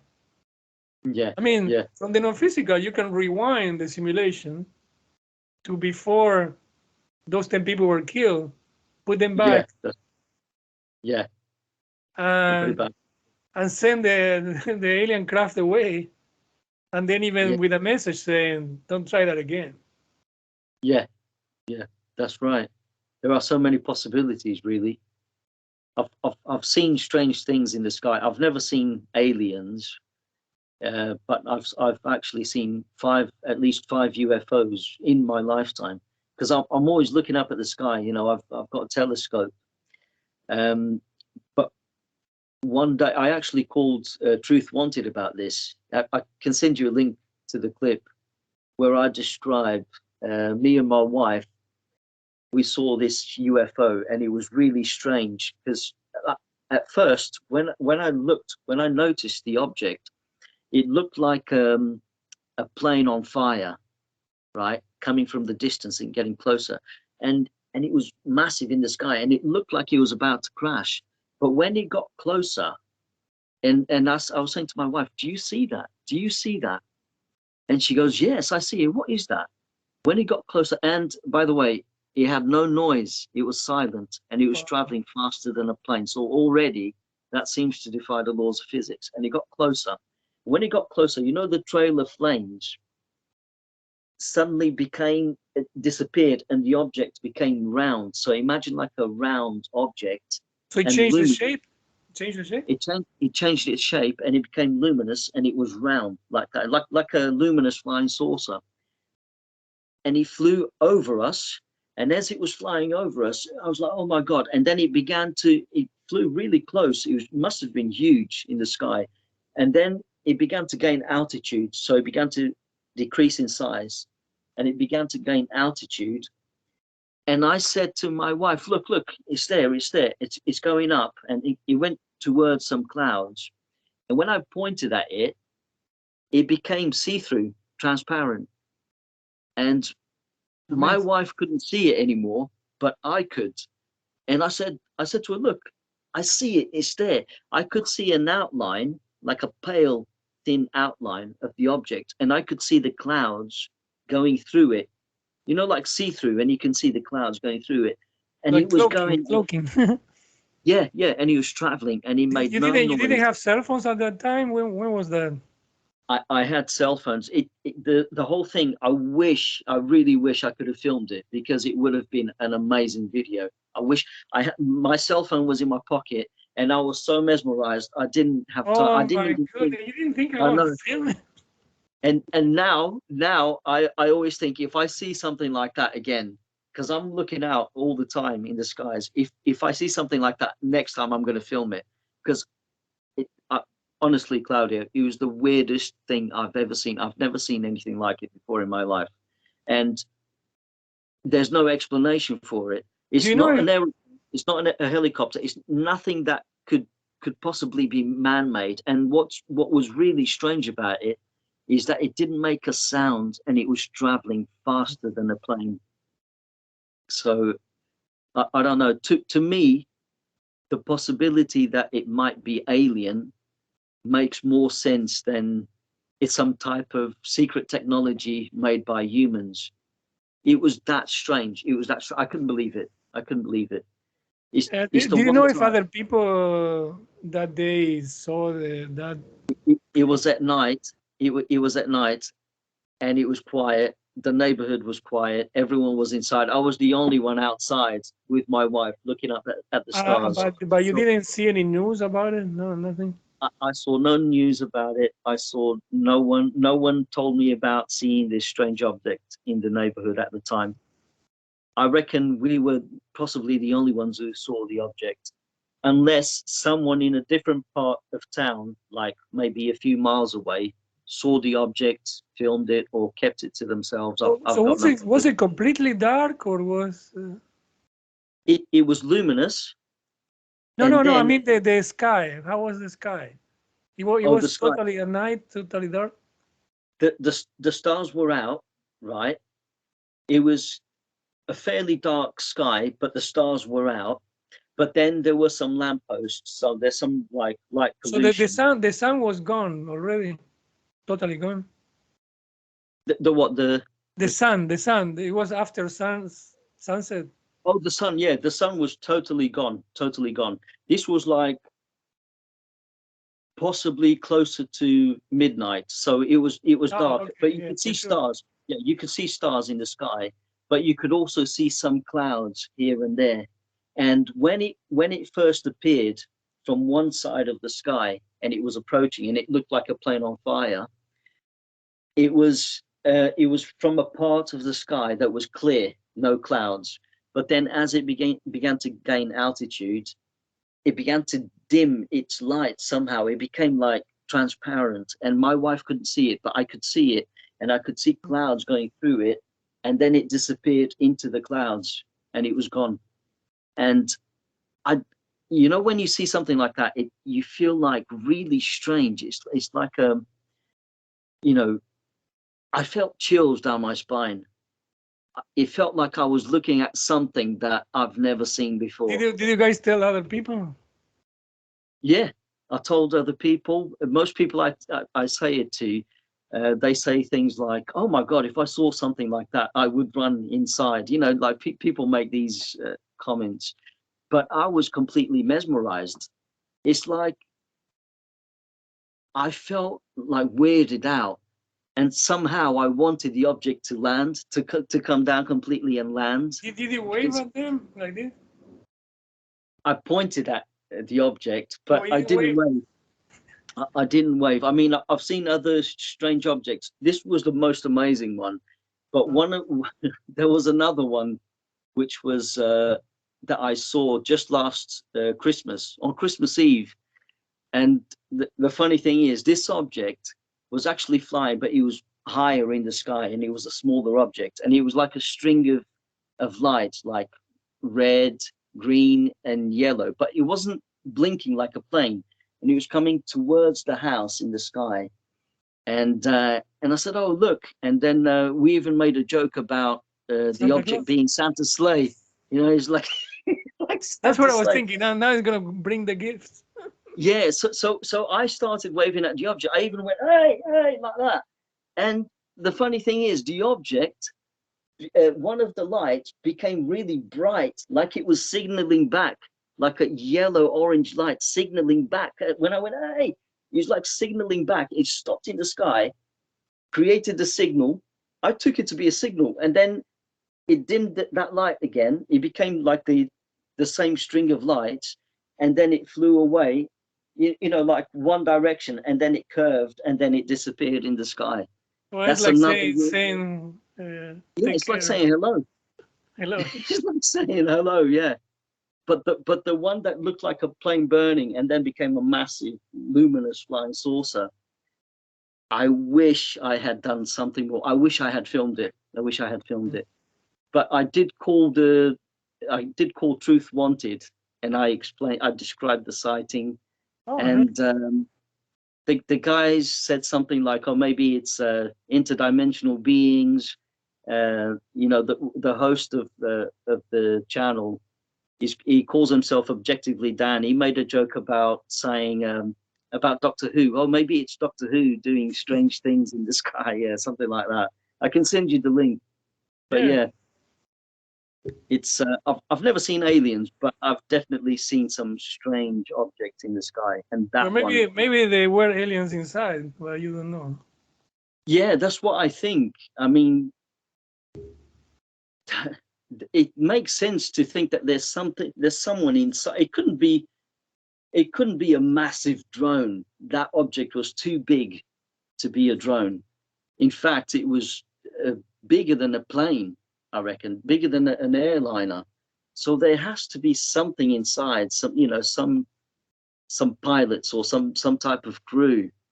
And I really don't see the crew being human. Obviously, I can't say for sure that they were aliens, but you know, when you get that intuition, it can't be humans inside that thing. I've never seen anything like it. It can be also like working with AI, like when we send a craft with no humans. It's also possible. It's possible. And the thing is, it was silent. It was so strange. How can something... Yeah, that defies the physics as we know it. It defies the physics. So maybe because they create a field, an artificial field that blocks the air to being able to generate the sound. Because to generate the sound, you had to have pressure on the air. But if they can compensate somehow with some maybe energy field they generate, and there should be like maybe even a sonic boom or something like that, you know, like breaking the sound barrier. None of that is completely silent. Yeah.